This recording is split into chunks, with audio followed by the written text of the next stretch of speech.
All right, guys, we're live. We got our boy Basedmma.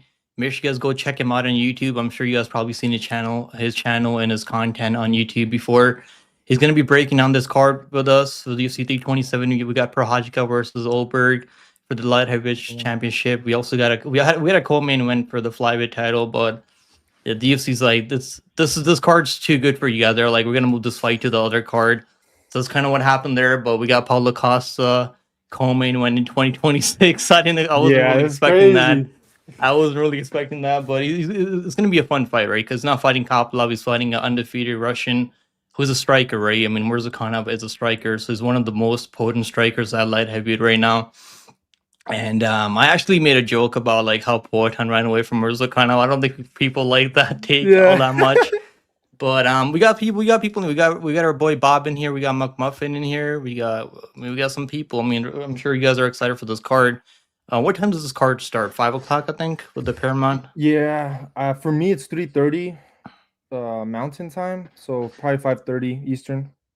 Okay. That's not honestly. I actually prefer those early starts. I mean, like when they start around like 6, 7 o'clock, bro. Like you're there, like you're watching these cards till like 1 o'clock in the morning, 1:30. It's like mad late, bro. So I actually like prefer these earlier like cards, and yeah, I got a few bets on this card, man. Like last week I had bets, but I wasn't able to like track it that much because I was like I wasn't at home. But like last week was actually a good week. Like even the week before was a good week too. So like a lot of finishes, right? Because like earlier in the year we weren't really getting a lot of finishes, but the back-to-back cards, I mean, at the Apex and like what was the Seattle card last week? I think it was UFC Seattle. The Piper. The Piper. Was that? No, that was a week before, I think, because we had Moicano.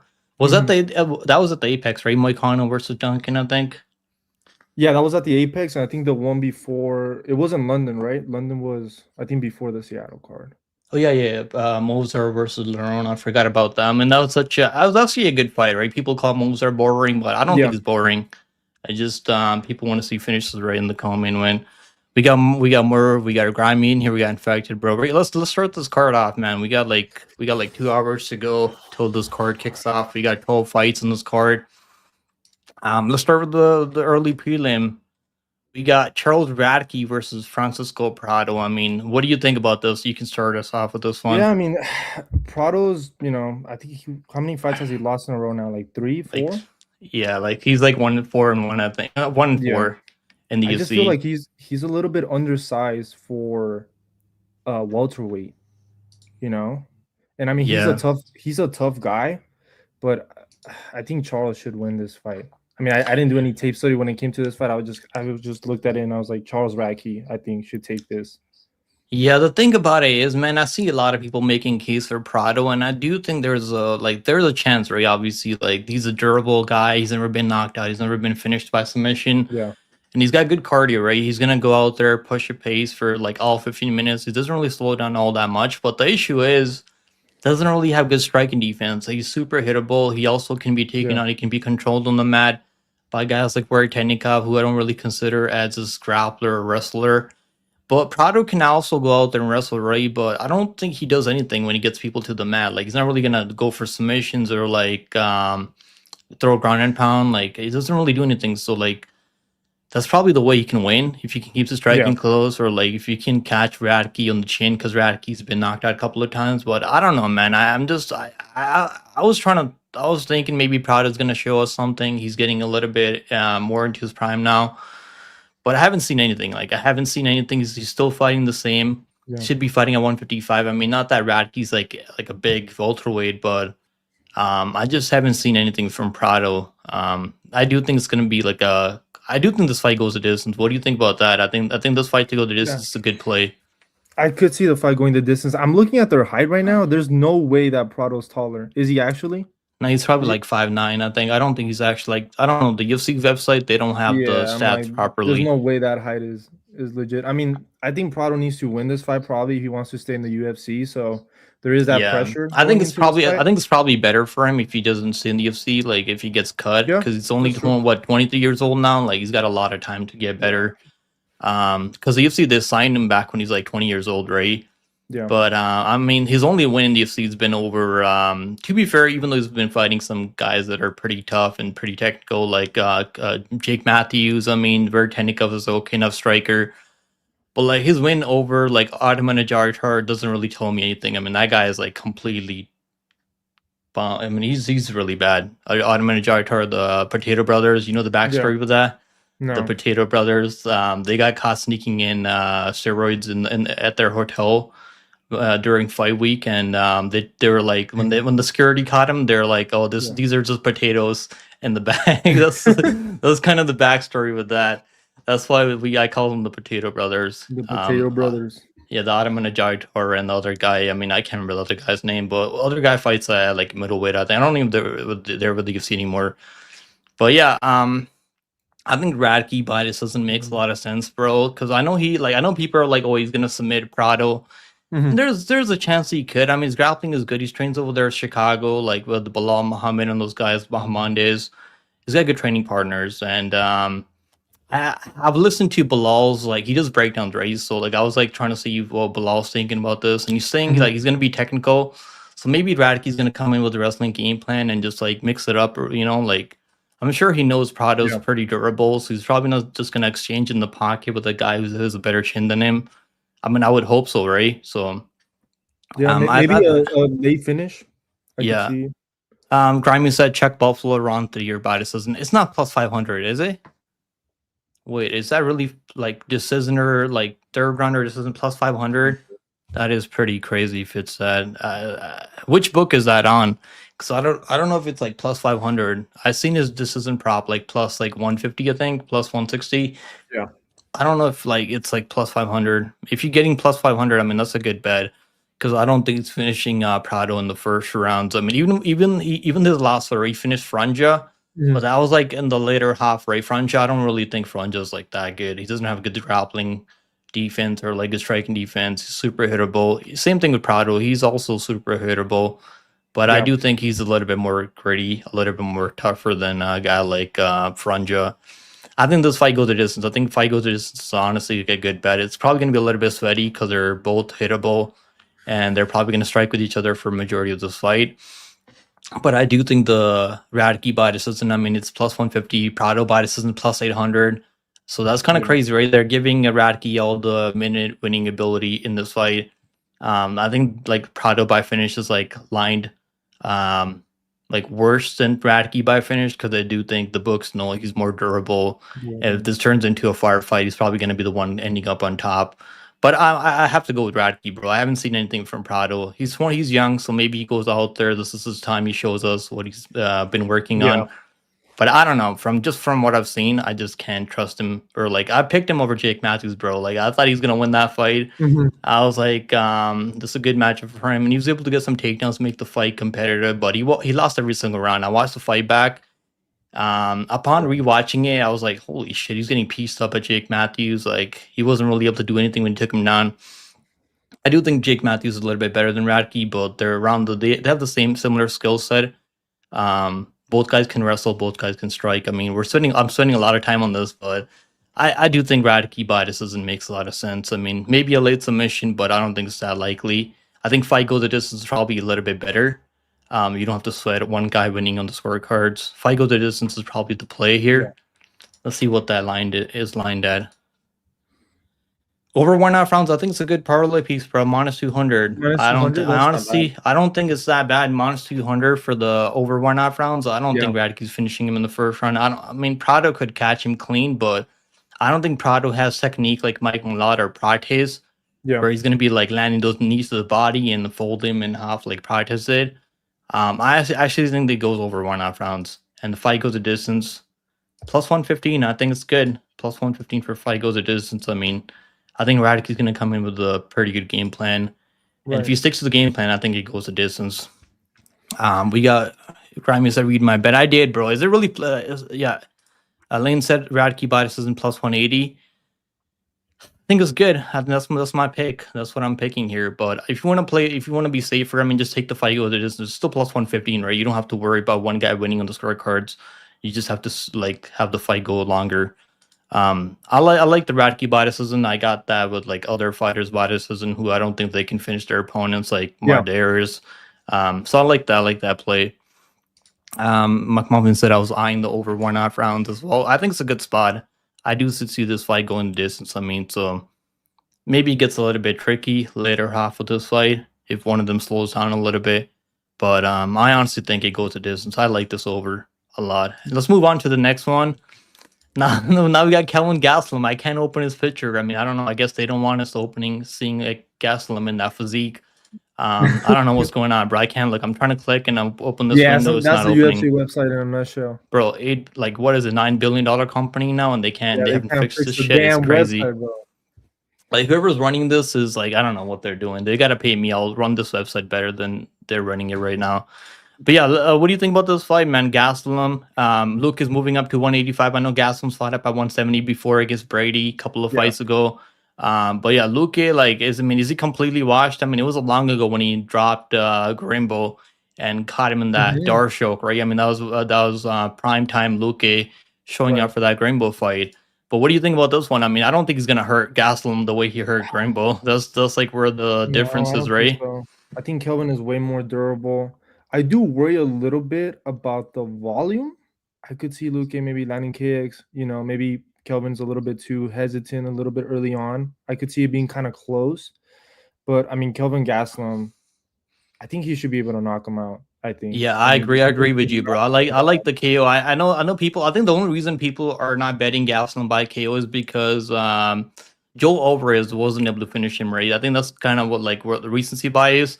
So people are like, oh, Joe Alvarez, one of the best finishers in the UFC, but he's a guy that moved up from 155. Remember, if you guys remember, he probably should have been fighting at 170 this whole time, but he's a former lightweight. And that power just didn't really translate up at 170, but he was hurting him. He was hurting him in that first round. Then the referee called the timeout. I don't know what exactly happened there. I can't remember, but that gave Luque the chance to recover, I think. So then he was able to stay in there for longer. I know Gastelum. The thing about it is Gastelum hasn't knocked anyone out since 2017. The last guy that he knocked out, I think it was Michael Bisping. That's the last guy. I wish they fight again so he can knock him out again, because Bisping's so annoying to listen to. I can't stand this guy. Him and DC, bro. Him and DC. Every time, if you're live betting on fights, don't listen. Turn off the commentary. I'm telling you guys right now, just don't, because they're gonna tell you some shit that is not happening in the fight, and they're gonna change your opinion on who's winning the fight. I mean, they made a lot of people believe that Murphy was winning against Movsar. A lot of people. They even had me confused after the point deduction. I was like, oh shit, he might need to finish now. But I was wrong. I watched the fight back and oh my god, the first round, Mozart won the first round over Murphy. Upon rewatching it, he was able to land the better shot. I mean, a lot of people disagree with me on that one, but let's get back to this fight, man. I think Luque, he's gonna have to grapple. I don't think his takedown defense is all that good. The last time when he actually attempted to follow a wrestling game plan, it was against RDA, Rafael dos Anjos, and I bet him in that fight. At plus money, he was underdog because he was coming off that Jeff Neal fight, I think it was, where he got knocked out in the third round. I mean, that loss is not aging well, right? After what happened to Jeff Neal. I mean, fucking Madi just absolutely ran through him like a bush. I mean, I was not expecting that from Madi. Madi's is one of the most exciting guys at 170 right now. Man, Luque, his issue is I don't think he's gonna be able to get takedowns, or I mean, if he can get takedowns, I mean, maybe he can lock something up like a Darshok or Anaconda, because he's still got those submissions in the back pocket, but I don't think he's gonna be able to hurt Gastelum the way Pyfer hurt him, right? Pyfer is a fucking natural. I don't think Pyfer's ever making 170. I don't think Pyfer can even cut down to 170. It's not possible for him. He's probably could fight at light heavyweight, if I'm being completely honest. Right. And Pyfer had him hurt, right? You couldn't really control him on the mat after dropping him. And I do think Pyfer has better wrestling than Luque. I think Pyfer hits a little bit harder, has more power. Maybe I think Luque has those better, more opportunist submissions, front chokes. Like I said earlier, dark chokes. But I think Gastelum KO maybe second, third round. But it could happen at any point, bro. I do like the Gastelum KOs. I'm right there with you. Has Luque ever fought at middleweight? That was the one thing that I was thinking. I don't think he's ever fought at one. Has he ever fought at 185? Nah, he's never. I don't ever remember. He's been in the UFC for over 10 years. I think I don't remember ever seeing him fight up at 185. Yeah. Let me just make sure, like, because I don't think he's ever fought at 185. Because he's fought at welterweight his whole career in the UFC. But I just want to check to make sure if I'm not just wrong about this. I don't think he's ever fought. I mean, even against Buckley, that was at 170, right? Buckley moved on from 185. Right? And he just quit in that fight, bro. That was such a bad look. I mean, I picked him as a lock of the week because I thought he was gonna be able to like grapple him. Yeah. And I was like, holy shit, bro. After that, you're off the betting list, bro. You're banned. There's no way I could ever trust you on money. Like I think I picked him over Grimbo. I can't remember, but I didn't bet Grimbo. Like I know a lot of people were like, maybe I picked Grimbo there. Like I was like, maybe you can take him on and outwork him. Yeah. But like I was not betting Grimbo at that minus 180 line because I don't think he's like, and I bet the under in that Alvarez fight, which obviously went the distance somehow. But yeah, I mean, I don't know. I mean, Luque, like, I think he should be plus 200. I've seen people saying he's a big underdog. He shouldn't be this big of an underdog, but like, what's his path to win? He's gonna have to grind out Kevin Gastelum, and I think Gastelum's gonna be able to wobble him. He's gonna be able to maybe drop him. Land the better shots, yeah. Yeah, he's gonna be able to land the better shot. That's what this basically comes down to. I mean, Gastelum won the third round over Pfeiffer, and he was winning the second up until he got dropped with the high kick, right? I think it was a high kick. So like Gastelum was right in that fight with Pfeiffer, right? Pfeiffer's in the top 5 now. Like Pfeiffer's in his prime, 29 years old. So like he's giving Pfeiffer like a really tough fight, really hard fight. And even after getting dropped like a couple of times, where he's getting fucking hurt. I mean, Pfeiffer, like when I see, you were saying, Luque doesn't have the grappling. He doesn't have the wrestling of like a Sean Brady. He has like submissions. I mean, jiu-jitsu, but I don't think he's got wrestling. He's gonna have to cage push Kevin Gastelum the way he did against RDA. But RDA is a former 155er. Like, I just don't think he's gonna be able to do. No, man. Did it like? I think it froze a little bit. But my internet just fucking tripped out for a second. But we're back. We're back. You're good. Yeah, we're good. We're good to go. Somebody said we got loose. Fights are easy skips. The first 4 fights, I don't think so, man. I think there's money to be made on these early prelims. I actually think like that's where the money is. Actually, I feel like because like a lot of bookies, like they don't know what's going on. They don't know what's going on. Like a lot of like, I mean, if you want to play safer, just bet the main card because that's a lot easier most of the time. I do pretty well in the main card. I mean, the prelims are kind of hit or miss because these guys are like lower level. Like some of them are past their prime, but maybe he's right on that. Lane, if you come here to be ignored, this is the place to be. Bob is a jokester for sure. Prime Jury versus Prime DC. I got a fucking DC, bro. I mean, if you've been, I think I got DC. What do you think about that, Base? Prime DC versus Prime Jury, bro. Well, what's Prime Jury? Is that's right now? I'm guessing, right? Currently, I think he's getting better. I mean, Jury's like Prime DC, like in his prime. I mean, no one could wrestle like DC back then. I mean, no one other than John Jones. I mean, he had some good hands. He had some quick hands back in the day. Yeah. I don't know. Maybe I like Jerry. I'm a big Jerry fan, but I'm just being honest, bro. Like I've seen Glover take this guy down and mount him like so many times. I mean, fucking And I actually think DC is like a much better wrestler. Like when even over Glover. Glover might have like better BJJ if I'm being completely honest. But I think DC in his prime was an absolute problem. You guys have a lot of hope in Kellen. I actually think it's a good fight for him, bro. He's taking this serious. He didn't miss weight at 185. Which is a good sign. I think he's gonna look good out there. I mean, Luque, if Prime Luque shows up, I mean, maybe he might win this fight. I mean, I'm not writing him off completely because it is an MMA fight. I mean, they're fighting in the cage. Anything can happen in this game. Anything can happen. But I think Gastelum is gonna win this fight. I think he's a good parlay piece, bro. I really do. I have bringing in family members in the stream, bro. I'm telling you, Bob is absolutely hilarious. All right, let's move on. Next fight on the card. I got Kevin Gastelum by KO too, bro. I like the KO. I like him by KO. You can put you can make like a 3-leg KO prop. You can put Reyes KO, him KO, and you can even put like another one more fighter on this by knockout. Maybe like fucking Hockett or some shit. I mean, I don't know. Maybe I'm getting caught in the hype of the Hockett, but we'll see about that. But yeah, Kevin Gastelum by. I mean, fight doesn't go the distance. It's minus 115. But I think it's better to play Gastelum by KO because I don't see him. Touch that. I could see that. Decision. Yeah, because I don't really see Gastelum submitting him. So like, I don't think he's gonna catch him in a submission or some shit. I mean, I think the way he can finish him on the feet. He can also finish him by dropping him and then just throwing from ground and pound. Luque just covering up, maybe like. But yeah, I mean, he hasn't finished anyone in a couple of years. It's been like 9 years, I think, almost now. So you're definitely taking a bit of a risk, but I think it's a good fight for him. It's such a random fight. Yeah, it's gonna be. It's gonna be a long time just fighting each other. It feels so weird. Yeah, but anyways, let's move on. Next fight on the card, we got Chris Taco Padilla taking a Marco Mederos. What do you think about this matchup, man? I mean, I wasn't expecting Chris Padilla to fight backwards. Bro. I've never seen this guy fight. Which guy, Mederos or Padilla? No, I think Mederos. I saw his last fight, but I have never seen him fight. I'm just gonna be like, I'll be honest, man. Like, I was high on this guy coming into the UFC. Like, I bet him a couple of times right in the UFC. I bet him as an underdog on the Dana White Contender Series over Isai Sako, who's like a okay enough wrestler. But like Isai Sako's issue is like he doesn't set up his takedowns as well, right? Like he's not really gonna set it up with the striking. He just goes crazy, just shooting takedowns, like pretty one-trick pony. That's kind of what he does. Yeah. But yeah, this fight's tricky, man, because I do think Mederos could win. He could outpoint Chris Padilla. Because Padilla's getting, I mean, is he getting overrated? I don't think so, because he has been finishing these guys in the UFC, like, whereas Mederos is struggling a lot.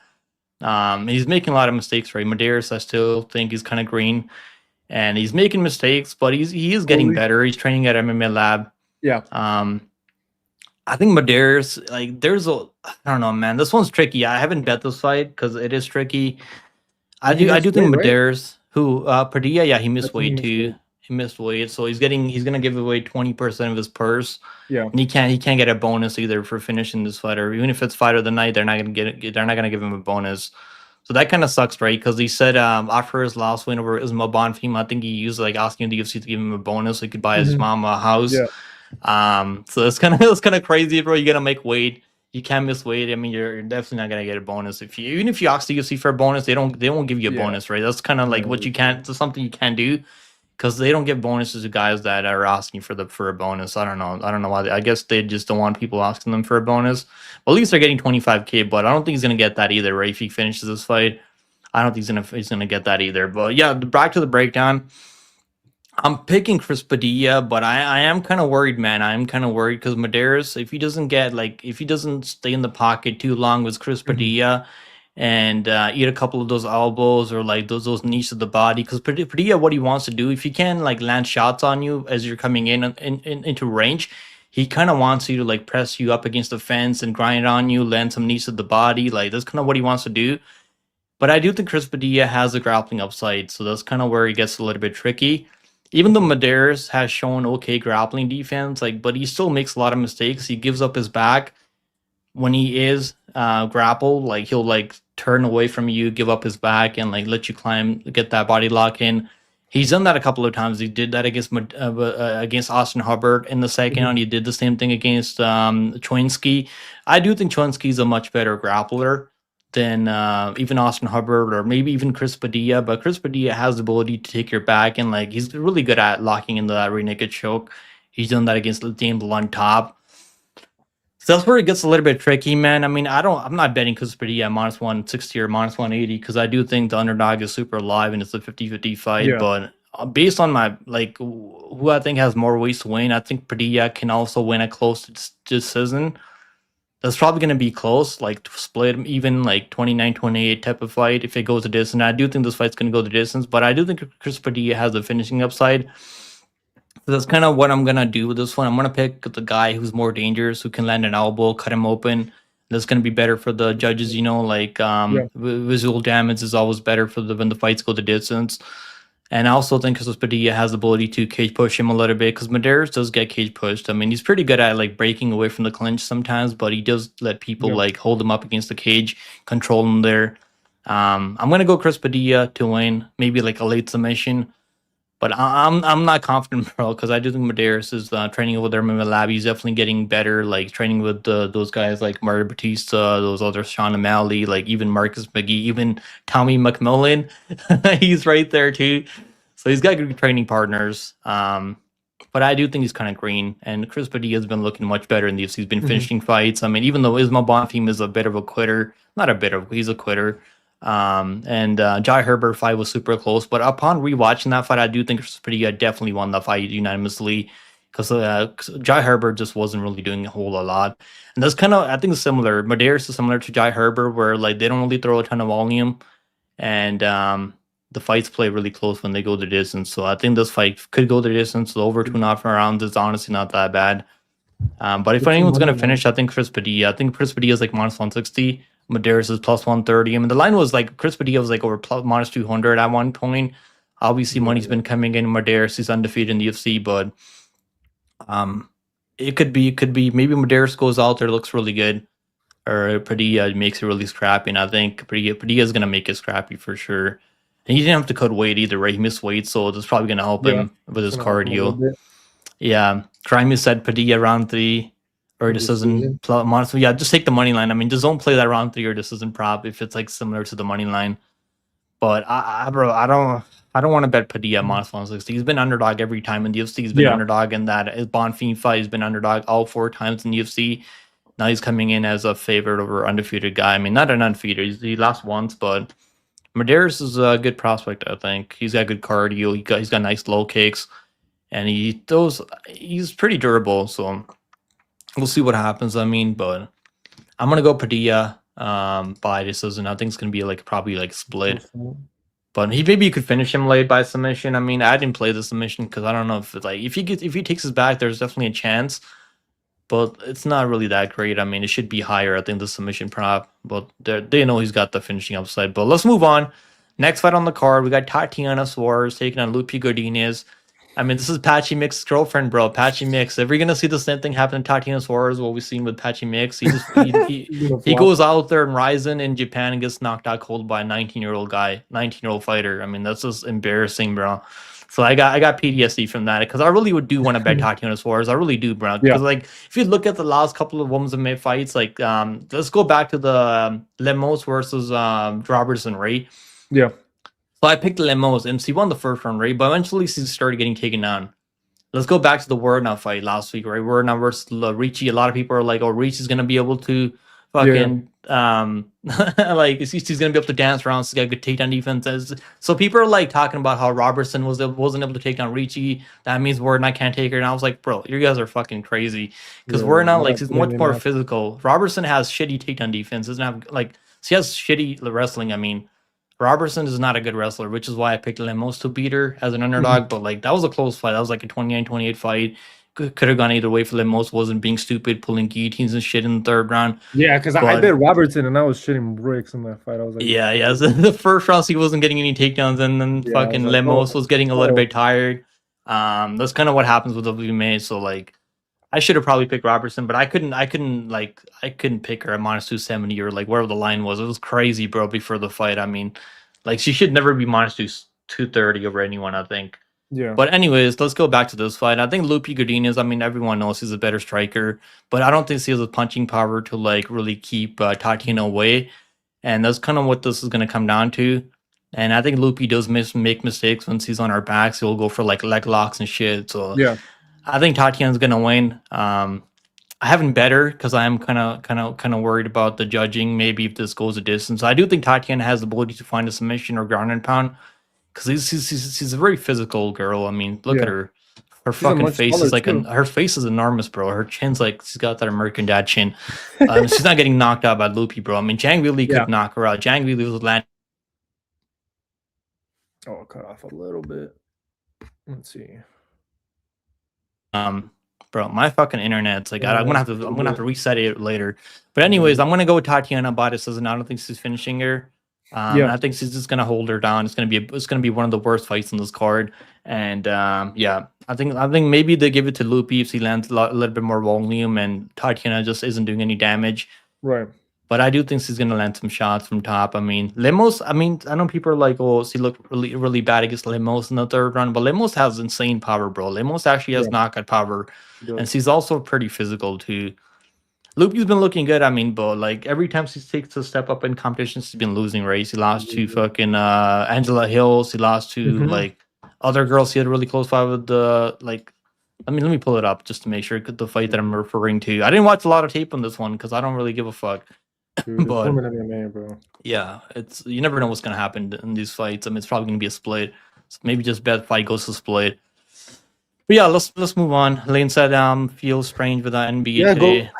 I'm betting this fight goes to decision. I do have that as a part of a parlay piece. The This the fight goes to Godinez fight, decision. I think it is gonna go the distance. Yeah, I see this one going the distance I as mean, well. unless Tatiana gets a submission, that's the only thing that I can see. I mean, I think Luque is. She's got a good submission defense. I mean, Yeah, she's not gonna make mistakes like just Condraj. she didn't get submitted by Mackenzie Dern either. So Dern has good jiu-jitsu. She could have won that fight. Honestly, that was a really close fight. I bet yeah, her there at plus 110, and I was kind Mhm. of like disappointed with the scorecards, but it was a really close fight. I mean, you never know how these judges are gonna see it, right? The close fights like that play out yeah. differently in every judge's mind.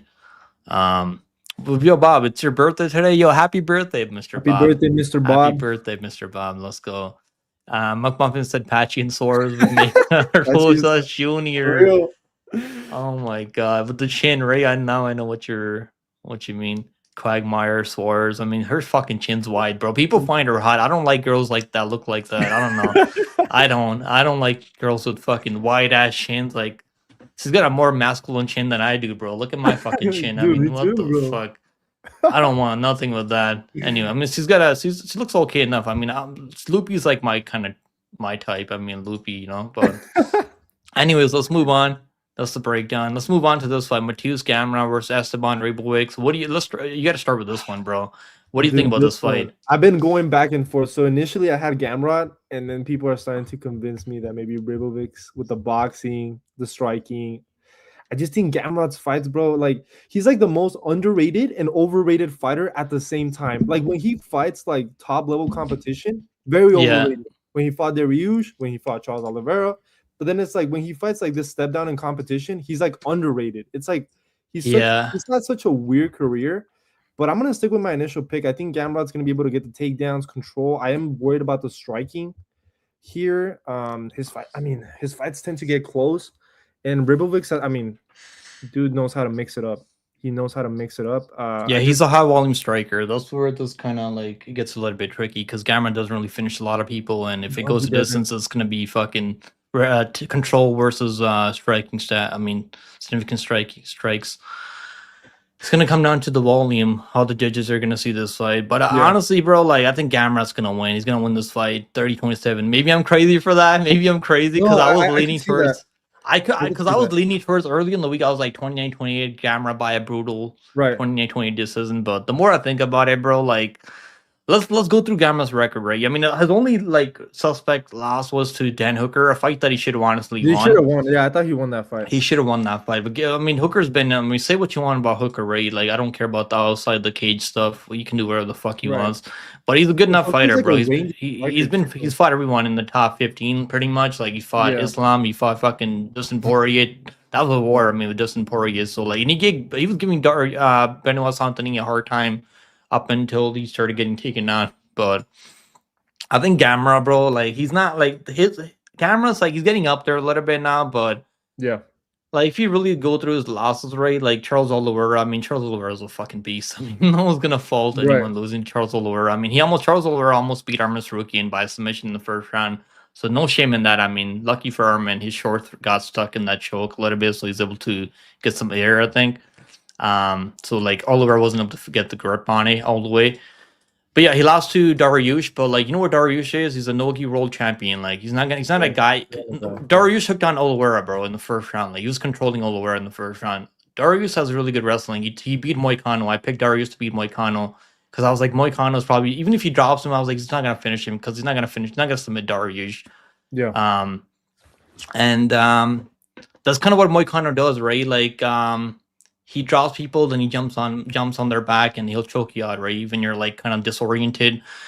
But like this fight's gonna come down to like if Ribovics can knock him out. If he can't knock him out, man, I think Gamrot's gonna be on that pressure. He's gonna be fucking going for those takedowns and over and over and over. It's gonna be the same thing every single round. The only way he can stop Gamrot from like his pressure is if you can drop him early and get him a little bit, Right. get him cushioning himself a little bit, you know, early, like get him worried about those entries. Maybe time some knees up the middle, maybe time some uppercuts down the middle. You know, Yeah. that'd probably help him here. And I do think Gamrot can strike with him. I really do. Because if you look at Ribovics' last couple of opponents, bro, he's going to war with fucking all these guys. All those Brenner. I don't think the guy's top 15 level. Yeah, I mean, he's he's good. not. He's okay. He's tough. Like, he's okay. But I don't think he's top 15 level. And that was kind of a war. I know he dropped Brenner a couple of times, but that was kind of a war. The fight before that, I mean, McKinney, come on, bro. Like, McKinney is good. I like picking McKinney, but like he's not a top 15 or like anywhere top 20 guy. Right. And the fight before, who else did he beat? I mean, he lost to Hackpraz in a close fight. I bet him there. I bet him there. I had Ribovics in that one too. Bro, I bet him again after set round 2 because like he's gonna win this fight. Then he gets taken on in the third round. It's like you know what it comes down to. Like the only reason he lost that Hackpraz fight, even though he's getting like lit up by Hackpraz. Hackpraz has good okay boxing, but like he's not really like he doesn't really have good striking defense. So and Ribovics couldn't really hurt him or drop him in that fight. So I don't know, bro. If you're not dropping these other guys outside top 20, like, can I really be confident he's gonna go out there drop Gamrot? Because I know Gamrot gets dropped all the time by RDA. He got dropped with a high kick from RDA, so I do worry a little bit. But I think Gamrot is a side. I got him in a parlay. I think he's gonna win this fight. I don't think it's gonna be that sweaty. He said Bumrot is a lock. I hate to say it, bro. I agree with you. Scamrot, that's kind of what I call him, Scamrot, because I'm not even a fan of Gamrot, bro. I'm really not a fan of this guy because I've lost so much money feeding him. Like I bet on fucking Armin Sarukian, bro. I bet half of my paycheck on Armin Sarukian in that fight, and he somehow like fucking got that distance, and it really pisses me off till this day. But that fight was, I mean, it was a close fight, but I thought Armin clearly won the fight. But I mean, that just goes to show the guy can take down high level wrestlers, right? He was taking on Armin Sarukian, other than Charles Oliveira, Islam, and Gamrot, right? I mean, that was a couple of years ago, but even in that Fiziev fight, bro, I bet Fiziev big time. I had a parlay with Brian Battle and Fiziev gets injured. So like, there's some aspects. Was looking good in that fight. He was looking good. He was out striking Fiziev. He was out striking. He was out kickboxing him, bro. Yeah. I think he's gonna win. I think people are like, I mean, I get it. He's young. He's 15-2. Like, but if he was going out there having clean performances, like his only clean performance was over McKinney, and I don't really rate McKinney as just like he's never gonna be a top 15 guy. Right. Yeah. And I'll say that right now, man. People are like, oh, they're high on him because he knocked out fucking Kyle Nelson. I picked Ribovics by KO in that fight, and I wasn't expecting him to do it in the first round, but I was kind of impressed with the way he set up the high kick. He threw a straight right hand down the pipe, then he threw the high kick behind him. McKinney was just there waiting. I think Gamrot's gonna be diving on those legs and fucking cross sniffing this whole time. Yeah. And I think you can strike with him too, man. Gamrot's striking is a little bit underrated. His chin does worry me a little bit because he is a little bit chinny. He gets dropped every single fight. So maybe the time to bet Gamrot, if you haven't bet him yet, is after he gets dropped early. Because that's probably going to happen here. He's probably going to get dropped in the first round, then go on to win the round. And he has the ability to do that, right? He has the ability to get dropped in the round and still win the round. So that's kind of what I like, right? The Jalen Turner fight, he got dropped. Jalen Turner is a good striker, bro. I remember people are like in that Moicano Duncan, people are like, oh, he almost got knocked by Jalen Turner. I was like, Jalen Turner is a much better striker than a ton of power. Yeah, he's a nasty striker. I know his record doesn't look pretty like Duncan, but like he's a much better striker than Duncan. Way better. Like at range, he's a sniper. And I think Gamrot's gonna win. Blaydes is not only finishing Ribovics extremely tough. Unless he can catch him in a submission, probably not gonna happen though. I think Gamrot Blaydes is it's a square pick. I mean, everyone's picking him by decision, but I think it makes sense, bro. I really do. But let's move on to the next one: Kevin Holland versus Randy Brown. I'm actually 10-1 on Kevin Holland's last 11 fights in the UFC. The only one I got wrong was that D-Rod fight because I picked him by third round submission, bro. And he fumbled that third round finish, right? He did it. He almost had it. He almost had D-Rod finished in that third round. He fumbled it.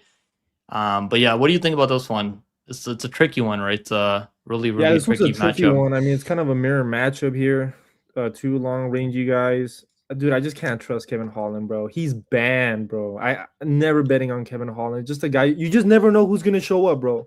Sometimes he knocks people out and chokes them. I mean, he has good submission skills on the ground. He has power if he can land the right hand, but it's like I just don't think mentally he's all there. And I just can't trust him. I could see him being Randy Brown. Randy Brown's been chin before. I mean, he just got knocked out in his last fight against the Bonfim guy. But I'm going to go with Randy Brown. But I'm not touching this fight whatsoever, bro. I think this is Yeah, like I one of get those it. fights where I you're just get it. gonna Randy Brown's watch actually been looking better recently, but the issue is Randy Brown, bro. Like his he's so chin. damn chinny, bro, and he's Yeah. like he gets grappled too. He doesn't have the best right takedown defense. I don't think Kevin Holland's gonna take him down, like wrestle him, go for takedown. He's gonna drop him, I think, at some point in this Just fight. choke him. And I don't really trust Kevin Holland. I mean, but like I think this is a winnable fight for him. This is the fight these are the fights that he wins, right? Like I mean, he lost to who? Like he lost to fucking RDR at 185. Lost to I picked RDR by submission. I picked Elite by finish. I cast him Elite by finish because I was like, Elite's too tough for him. He's not gonna get knocked out by Kevin Holland. He's too big. He's gonna be able to get takedowns on him. I don't think Randy Brown can wrestle like that. I don't think Randy Brown's gonna be able to take him down and control him on the mat. The only way Randy Brown's going to win if you can outpoint him, because I don't think Randy Brown's going to knock him out. I really do. I know Kevin Holland's been getting dropped. He got dropped by MVP, got dropped by Mikhail Jiu, who's a former lightweight. He's been a little bit less durable. He's been getting dropped. I mean, he got dropped by D-Rod a couple of times. I mean, so yeah, this one's a tricky one. He has been getting dropped, so that durability might be leaving him a little bit at this point. But I do think Kevin Holland is still the more dangerous fighter in this matchup, and I really do. I think he's got ability to land a clean shot and clip Randy Brown, because Randy Brown, when he gets clipped, bro, he does that stanky leg dance. He did get JDM. I mean, so if Kevin Holland hurts him at any point, I think Holland's got really good front chokes, and he can like jump on him and finish him. He's got a nasty Doris, like the way he subbed Luque. I mean, it was. I mean, Dorsing Luque is no fucking joke, bro. I mean, that's pretty impressive because Luque is known for that. That's kind of what Luque does, right? He fucking Dorses people when he hurts them. So I think Holland, like, he's kind of underrated. I mean, because not really like he doesn't take every fight serious, but like he lost to Mike Malott. I picked Mike Malott by decision because I was like, Mike Malott's is gonna do a little bit more than him. Yeah. And he wasn't really. I don't even think Kevin Holland was trying to win that fight. It was really weird. That was the fight with the nutshell, right? Yeah, yeah. I think he wanted a no contest, and they just didn't do it.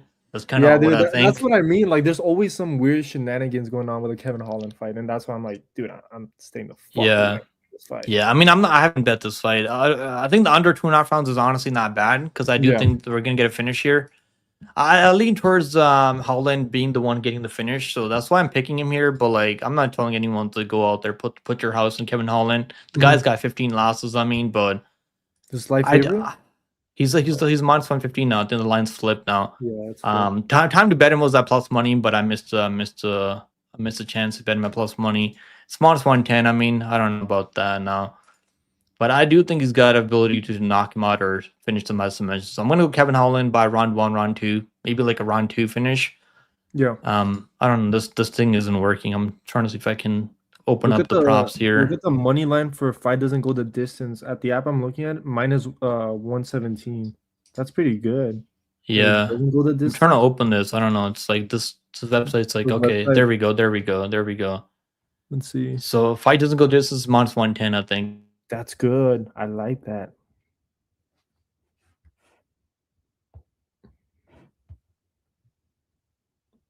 Oh no, I think it froze down a little bit. Let's see. We lost him. We lost Pick'em. Is it just me? Oh no. Let's see.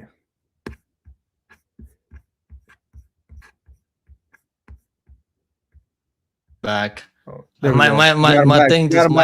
streamer just glitched out for a second. Yeah. I don't know what happened, bro. This computer's like, I'm gonna have to reset my computer, I think maybe. But anyways, we'll fight what we do. Yeah, we're talking about Kevin Holland, right? Kevin Holland and Randy Brown matchup. I think the under, like, honestly, like, fight doesn't go distance is good. But I like Kevin Holland by finish. I do. I think he's going to be the one getting the finish. I mean, if you want to play safer, you can take the money line. But I think Kevin Holland by finish makes a lot of sense. Because every time Randy Brown loses, I mean, he's like 7-2 to a decision. So if this fight goes to distance, I think he's going to win by just doing a little bit more, throwing more output, throwing more volume. Because Kevin Holland, he's just like, he just waits for opportunities to land counters and he doesn't go for it sometimes. I think fight doesn't go distance, honestly, probably safer. Yeah. And that's a good bet. Holland by decision plus 375. I mean, I think he's gonna win ITD plus 180 for ITD. I think that's probably the play. Holland by finish, because every time he goes a distance, he doesn't really win by points. He doesn't do enough. So that's kind of the issue, I think. Yeah. Maybe he can drop Randy Brown and doesn't finish him, but if he drops him, I think he's gonna finish him. And every time Randy Brown gets hurt, and he gets hurt a lot of fights, even the fights that he's won, he's been getting rocked in some of those fights too. Yeah. Even against Dalby, bro. I mean, people don't really mention this, but Dalby dropped him at the end of the first round and had him mounted. So I think Kevin Holland by finish makes a lot of sense. Pick'em needs a winner, bro. I do need a fucking winner. We're gonna win some money on this card. I feel really good about this. We're gonna make a parlay too later. But let's move on. Patricio Pitbull versus Aaron Pico. Aaron Pico coming in at minus 300. Or I think the line came down a little bit now. What do you think about this one? I think Aaron Pico should win, bro. I mean, I know that right now. I know the line scares me. The line fucking scares me because I watched this guy.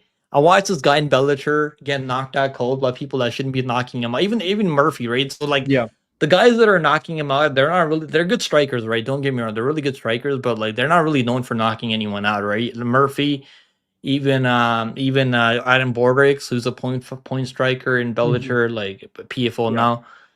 Like, I mean, the Kennedy one was an injury, so I'm not really gonna hold that against him. That was a shoulder injury where he dislocated. He was trying to fight with his injured shoulder. So like the guys are extremely tough. You gotta shut his lights out to stop him.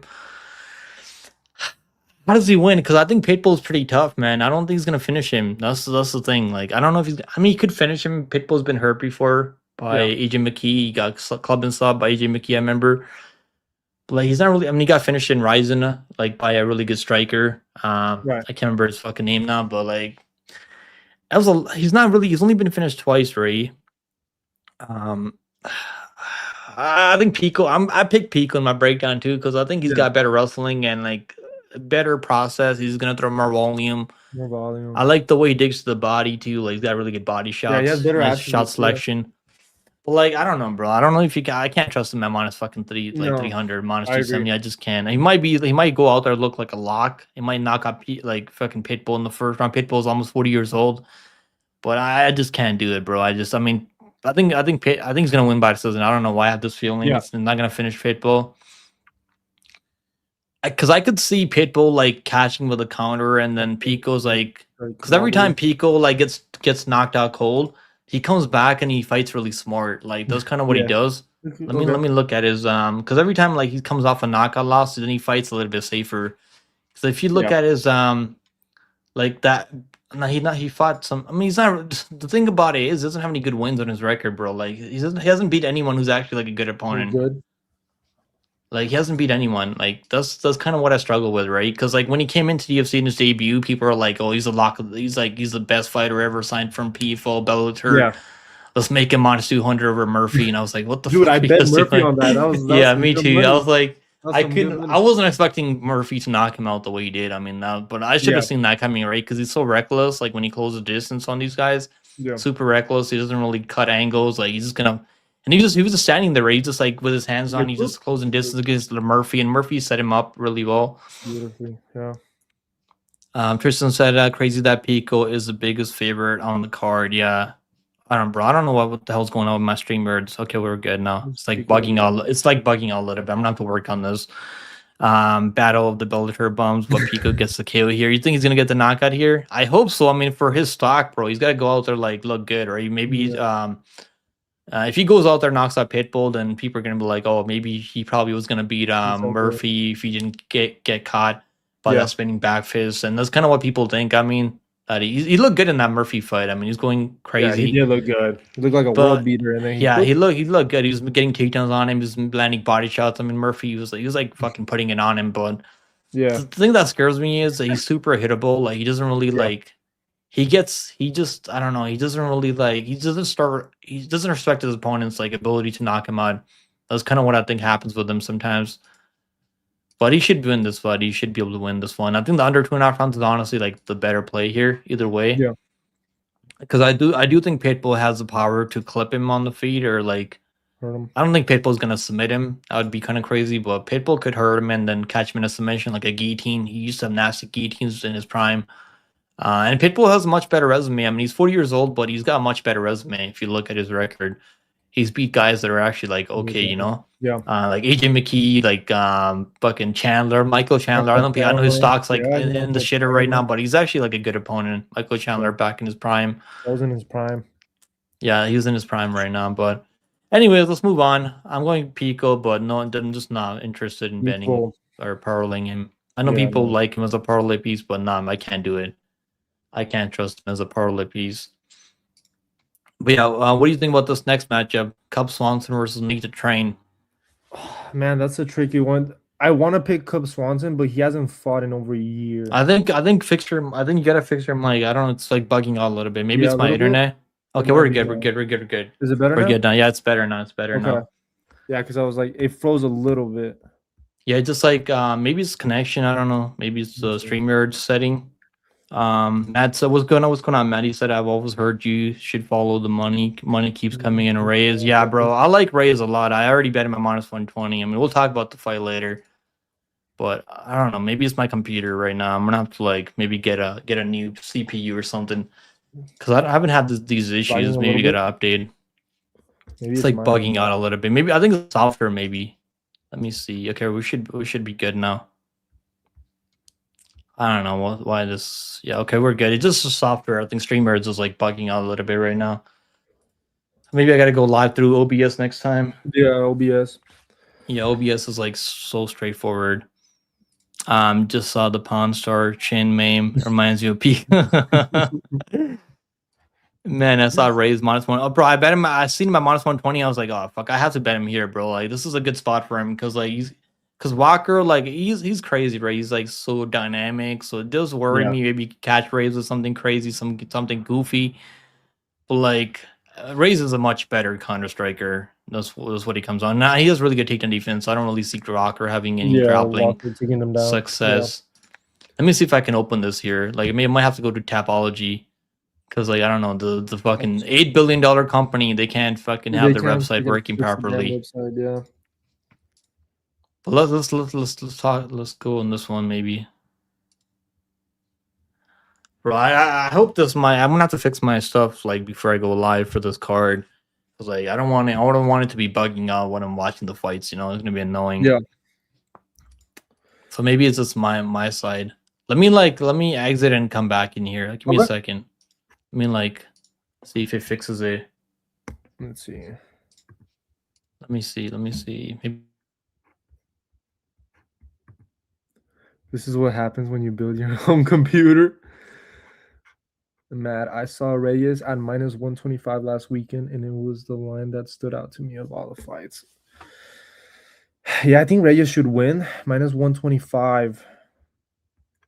Vamos, Yuri. Yeah, I'm rooting for you, Prochazka, in this fight as well. Let's look at that. Pick and blaming the UFC website. It's his internet this whole time, guys. It's not freaking the UFC website. Let me see if I can pull it up. He's going to be right back. Let me see if I can pull it up real quick. Let's see. UFC 327. Let's see. Be right back. Let's see.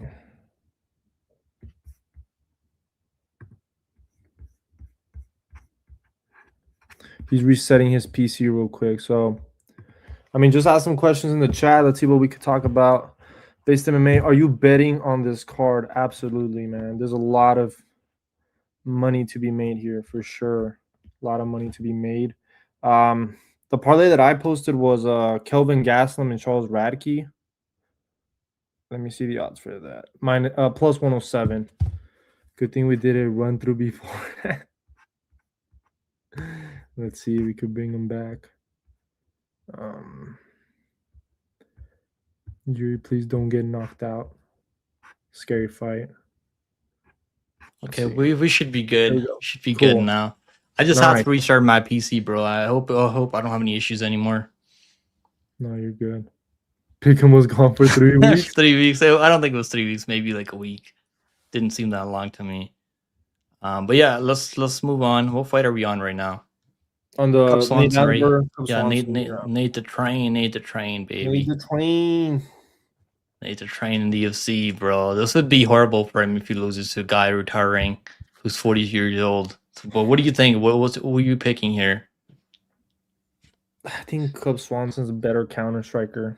Yeah. I think Cub Swanson should win. I'm just worried about him being so inactive because he hasn't fought since December of 2024 against Billy Quarantino. I mean, he knocked him out. That was a good fight. But Nate needs to win this fight because I think he got knocked out by his last fight. I remember he's coming out back-to-back knockout losses. Yeah. Du Choi and then Morgan Charrier, the French dude. Yeah, and he's a little bit older too, right? He's a little bit older too.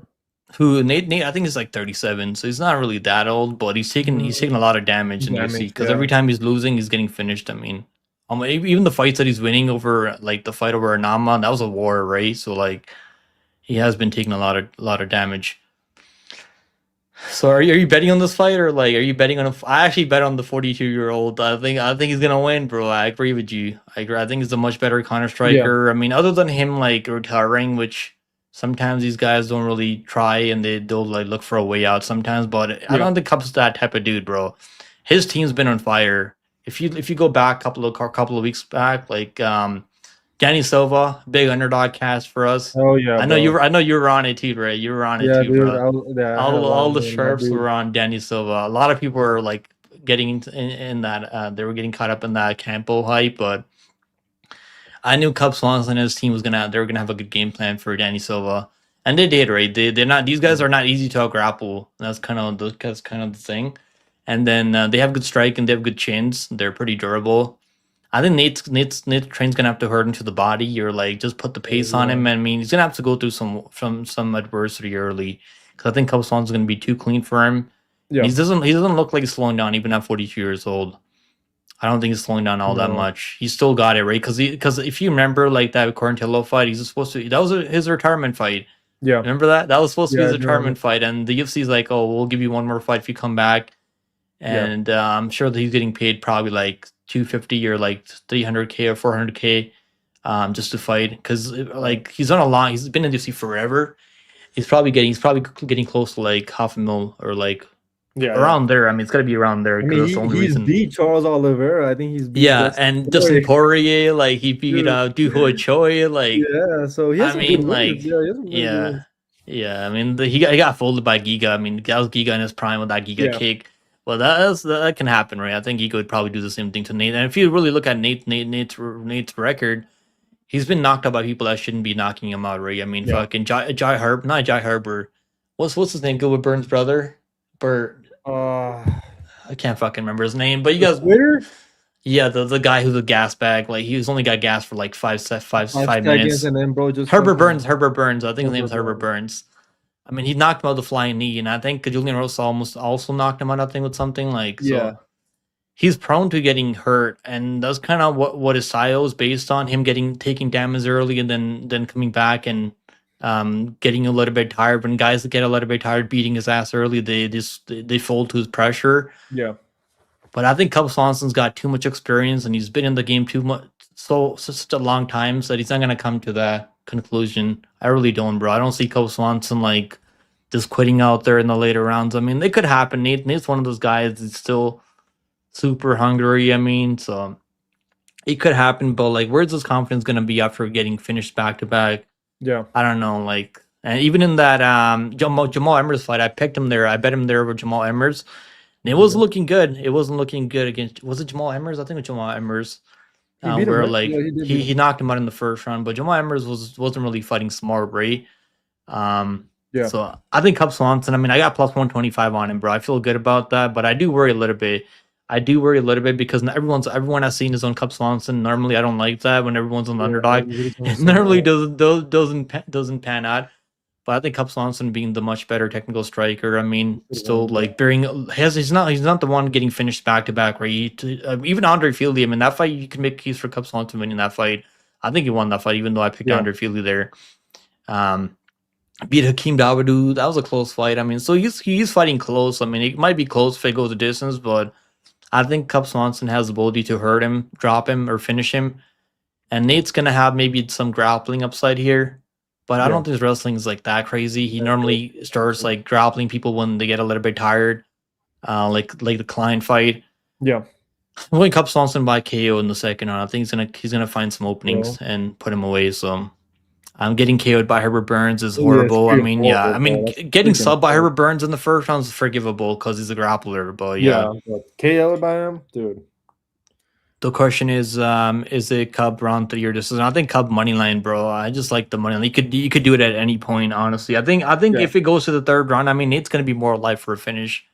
That's what I think. That's what I think, honestly. Like I think it's more life for a finish in the later rounds. So if you want to play like Nate to Train round 3, and you want to play like that's what I do, right? I did a couple of those like long shot, like long shot. I think I have like another fighter round 1. I think I have like Murzakanov round 1 in a parlay too, and I got like Ulberg round 1. Yeah, like, I got a couple of those like lottery parlays, like the 3 legs. I mean, people that are more likely to win the later rounds. Yeah, I've only hit one of those like in a year, I think the last year, but it feels good. I mean, you don't have to put like more than $5 on it. Just put like sprinkle it a little bit. I think I could KO Herbert Burns. Yeah, I mean, like as long as you don't get subbed early by Herbert Burns, you're gonna win. Like it's a guarantee. You just have to survive the grappling early.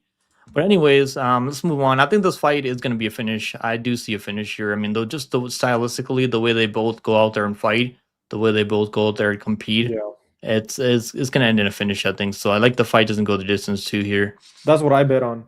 That's my bet for this fight. Yeah, I already bet Cup Swanson, so I don't know if I want to bet I should have probably bet the doesn't go the distance because it's a little bit safer. Yeah, but I seen the plus money on Cup Swanson, bro. I just had to bet it because like his team's been on fire right now, right? Larry Douglas, I bet Larry Douglas round 1 KO. That was the easiest bet of my life. Larry Douglas round 1 KO. It was only plus 170. Normally, I don't bet those props at like plus 200. Yeah, because like you're banking on a first round finish or like a second on third round. Like unless they're really good, those props, I don't really bet on them. But I knew Rosa was gonna get folded, bro. Like I can't remember. I can't believe people are like believing in a Rosa there. Like he's one of the worst guys with one of the worst chins. I mean, he's got skills. He's pretty tough though. But like that was such a bad matchup for Rosa. Even in the Campo one, bro. Like I mean, Campo, I think he's actually got good grappling. Like so, Danny so just a little bit more tougher. You know, like a little bit more crafty, more experience. So. I think the line like money coming in Cup Swanson made a lot of sense to me because he's a cleaner. He's been looking much better, even though they're tiring. But we've seen recently a lot of these guys, they don't just fucking quit in their retirement fights unless they're Anthony Smith. They're not just gonna fucking go out there and just collect their paycheck and go home, right? They're actually gonna go out there and try to win. Yeah. So I think Cup Swanson's got a good matchup here. I mean, if he goes out there, we'll see if he can go out there capitalize or not. We're gonna find out. But yeah. MMA fans said I got plus 165 on, bro. That was such an easy one, man. It should be. I actually wanted to parlay Larry Douglas, but honestly, like if that fight went past the first, second round, I think La Rosa probably was gonna get him. Honestly, that's what I do. What I think about that matchup, but I think Cub Swanson and his team, bro, like they come up with a really good game plan, right? That's why Larry Douglas has been looking really good since he's been training with Cub Swanson. He's been on a heater, right? Yeah, because he was losing fights in LFA before, so I think their team over there. They got things rolling right now, so I mean, Nate, I like Nate. I'm a fan of Nate, but I don't like the damage that he's been taking in the past couple of fights. Bob said Swanson should be in a nursing home. Yeah, you should be there with him, right? You and Swanson, right, Bob? You guys are like around the same age right now. But let's move on. Next fight on the card, we have Dominic's the Devastator Reyes versus Johnny Walker. I mean, is Johnny Walker back because he knocked out Min Yang Zhang? What do you think? Is he back now?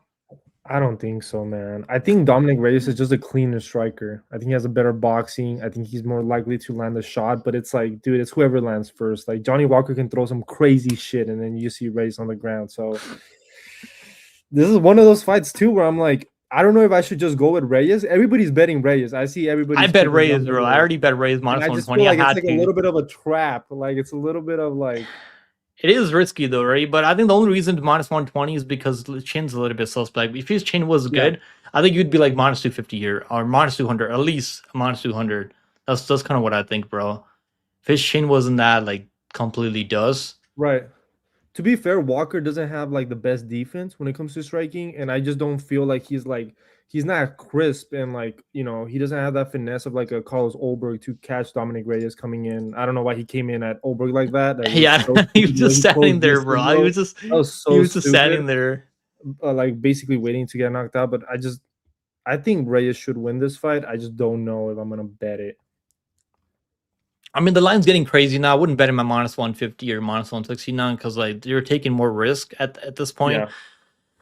I mean, I think the under 1.5 rounds is honestly good, bro. I got that in a parlay too. Like, I mean, the only way it doesn't go over because Johnny Walker sometimes he'll show up and like just throw low kicks from range, not really engaged. Yeah, like the Anthony Smith fight, bro. You know how much money I lost in that fight? Don't even know. I lost like $600 on that fight, bro. I had the under 1.5 rounds. I had the under 2.5 rounds. Fight doesn't go the distance in parlays, like, and I couldn't fucking believe it, bro. He's like, you're attacking my family. What? Yeah, I was like, oh my god, because once I've seen Walker just staying at range, just throwing low kicks and nothing else, I was like, oh fuck, okay, yeah. This shit's definitely going the distance now. Yeah, I could see this fight going the distance. I mean, weirdly enough, because I could see them being both like, okay, we both don't have the best chance. Let's just kind of like play it a little bit safe, and it's kind of a slow fight where I think Walker's gonna try to do that. I think because every time he goes out there, like it stays mostly like he only throws low kicks. He actually wins fights like against Anthony Smith and Zhang Mingyang. His low kicks are nasty, bro. The guy's got he's like 6'6", really long limbs, and he could definitely cause some problems for Reyes with those low kicks. But I don't think Walker's going to be able to grapple Reyes. I think Reyes has really good takedown defense. Takedown defense like 90%. So he's not going to take him down. And I think Walker, like the way his hands are really low, like I think Reyes is going to find a home for that left straight. Yeah. His left straight's absolutely money, bro. And I think it's going to be similar to that Jacoby fight. Because Jacoby's also like a good strike. I think Jacoby's actually more technical than Walker. But that was a good fight, bro. I was the only one that had faith in Reyes in that Jacoby fight. I was like, I think because he was on a losing streak. He hadn't won in years. He was getting knocked out like every fight. He was coming off that. I think he was coming off that Ryan Spann KO loss, like with the jab. So that I mean that wasn't a good look, obviously. Like, and he looks a little bit pudgy. Ray Walker looks in much better shape for this matchup. If I'm being completely honest, like he looks like he's training over there, but I think he's training with Ngannou. Like, so I don't know if that's gonna help his chin, if it's gonna make it worse. If you're taking power shots from Ngannou, like does that help your chin? I don't know, bro. Churchill said Walker by spinning back fist. He could do something like that for sure. I mean, he throws nasty flying knees and spinning back fist, low kicks. So he deals a lot of stuff more than Reyes. He doesn't set it up like very well. Like I mean, Reyes was landing shots in Jerry too, but like so is everyone else. Everyone lands shots in Jerry before they get knocked out. Right. I think Walker's gonna try to like throw low kicks and just keep the fight at range and be a little bit smart. But I don't know if it's gonna work, man, because I do think Reyes is gonna connect at some point. He's gonna. I don't think Walker's shins are covered. I know he hasn't been getting knocked out the way he was getting knocked out a couple of years ago, but I don't think his shins are covered. And I think Reyes is just way too technical. Was it Magomed Ankalaev who knocked him out? I think Magomed knocked him out last time. I think it was Magomed because they had the rematch, right? Because they were fighting in the in Abu Dhabi, I think. And the doctor's like, "Where do you know where you are?" He's like, "I'm in the desert." I'm in the desert, yes. That's what he said. And he's like, all right. Stop the fight. Stop. Yeah. He's trying to fight with the ref. No, he was actually looking good. He was actually looking good in that fight, I remember. Yeah, he threw that flying knee, right? That flying knee was close. I was watching that fight, bro. I was like, oh my God, that was close. But the thing about it is, bro, every time like these guys that are technical strikers like Magomed Ankalaev, like Dominic Reyes, Jamal Hill is kind of technical too. These guys that throw a lot of straight shots down the pipe, I think that's what gives Johnny Walker a lot of issues. If you watch that Corey Anderson fight, I don't think Corey Anderson's a good striker. He's a good wrestler, but like Corey Anderson fucking dropped him like every minute. I think of that first round, he dropped him like even outside the UFC, he was getting he in one fight he got dropped like 10 times. So like I don't know if you've seen that one. I don't know if you've seen where he got dropped like 10 times at least. I'm not even exaggerating. Before the UFC, right? Or no? Yeah, before the UFC he got dropped. Yeah, like 10 I think times. I did see the clip of him getting dropped a bunch of times. I was thinking maybe it was an LFA or like some other regional organization where he's gonna get dropped. Yeah. But I mean, both guys are chinny, but I just think Reyes is gonna find the chin a little bit easier than Walker will. I mean, I do think Reyes is gonna have to check those low kicks, and Yeah. Reyes, I mean, he's been knocked out before, Reyes. So it's not like he's just got knocked out. How's he gonna look? Like he's came back before and won fights, right? Yeah, I mean, after he got like knocked out like twice by Blachowicz, by Ryan Spann, then he came back and won 3 fights in a row of Jacoby. And I do think Walker, if he hurts him, he's gonna just go crazy. Then he's gonna get countered, like Jacoby, right? Because Jacoby was landing shots on him and he's pressuring him, and he got caught with the left straight. Yeah. So I think Reyes' left straight is absolutely money, and his uppercuts too, bro. I think his uppercuts are nasty. The ones that he's landing with John Jones, like those are some nasty uppercuts. I don't think Walker can eat those shots. It was crazy. He got KO'd. Yeah, that's what I'm saying. If you guys haven't seen that, go watch that. Go watch that. It's on YouTube. You can probably pull it up. Bro, he was getting dropped like left and right, and he kept getting back up. He kept getting back up. But yeah, anyways, let's move on. I like Dominic Reyes by KO, but I think the money line's like that's what I bet. I bet a money line. I'm not gonna bet the KO prop, but I think Walker's also live for round 1 KO. I mean, that's probably going to be his way to win. Or I don't think he's going to outpoint Reyes. I mean, unless Reyes is just gun shy, maybe then he can. Maybe you can outpoint him. Then if he's really gun shy, but I don't think that's going to happen. But let's move on. Next fight on the card, I got another hot take. I got another hot take for you guys here, and this Josh Hockett versus Curtis Blaydes. What do you think about this one, Base? What do you think about this matchup? Is this step up too much for Josh Hockett, or is he catching Blaydes at the right time? I mean, dude, it is heavyweight. Like, I know we talk about the rankings and all that, but I feel like heavyweight, it doesn't fucking matter, bro. Yeah. But I'm going to go with my boy Blaydes, bro. I think he's going to win. I just don't see Josh being able to implement the grappling or wrestling. I think it's mainly going to be a striking fight. I do worry about it because sometimes Blaydes looks like a fish out of water on the feet. And I could see Josh maybe being a little bit too quick for him, just hurting him, and then Blaydes just kind of covering up. I'm torn on this fight because the Kuniev fight, I don't think was like the best look for Blaydes. Like, I bet Kuniev, bro. I was so pissed with that. I had Kuniev in that fight, but he was a close fight. I mean, I think Blaydes won the first round and the third round, so I do think he won the fight. But there was a lot of him like just holding Kuniev up against the fence. You know what I'm saying? Yeah, like, there was a lot of moments in that. He got takedowns on Kuniev, but I think Josh Hockett's a much better wrestler than Kuniev. He won't get taken down. Like. And this could be too much too soon for Josh Hockett, but I actually do like him here, bro. Like I really do, man. I think he's too fast. He's one of the fastest heavyweights right now on the roster, and he's got wrestling. So I don't really see Blaydes as controlling him on the mat. Like he's been able to control some other guys, like even against Kuniev, right? Kuniev, I think, is a good wrestler too, from Russia, from Dagestan, Trezor Live, and those guys. And he had pretty good get up games, right? And Blaydes he has got a really nice double leg. Like that double leg takedown is explosive, so he can definitely like push you up against the cage and take you down. Maybe you could take down Josh Hockett. It wouldn't shock me if you took him down. I think he could take him down. But I think Hockett's gonna make him work. And every time like these guys they pressure Blaydes, like he doesn't deal with it as well, man. He just gets pressed up against the cage and he gets hurt. Like you can see when the shots land, like he gets a little bit wobbled, like he takes a bad step. I think Hockett, he might have the power to like knock him out cold, like Pavlovich or what's it called, like Tom Aspinall or like Pavlovich or like even like Derek Lewis, right? Those guys, I think they're a little bit more bigger, more physical. They have one punch knockout power. But honestly, man, I do think Hockett has he's gonna be able to land some shots and clip him in rounds. Are you worried about the size at all? Because I feel like he's a little small for. He is, but like not really, man. I'm not really that worried about the size. I mean, Blaydes could go out there and look like a -500 favorite. I mean, he's got the ability to do that, right? He's been in UFC for much longer. He's fought for the title, I think, at one point. Like, he's been here. He's done this many times, right? This is a big spot for Hockett. He's put a lot of pressure on him during fight week. I mean, all the shenanigans heading into the fight, like.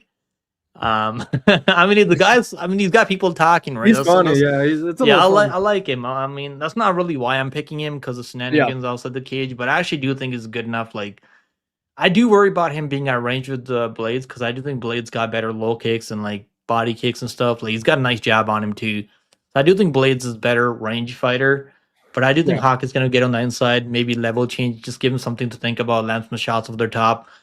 I'm going Hockett by decision, bro. I think Blaydes going to be able to stay in there, but I do think Hockett can win on like a 29-28 decision. Yeah, I have Blaydes in this fight. I just think that's fair. That is fair.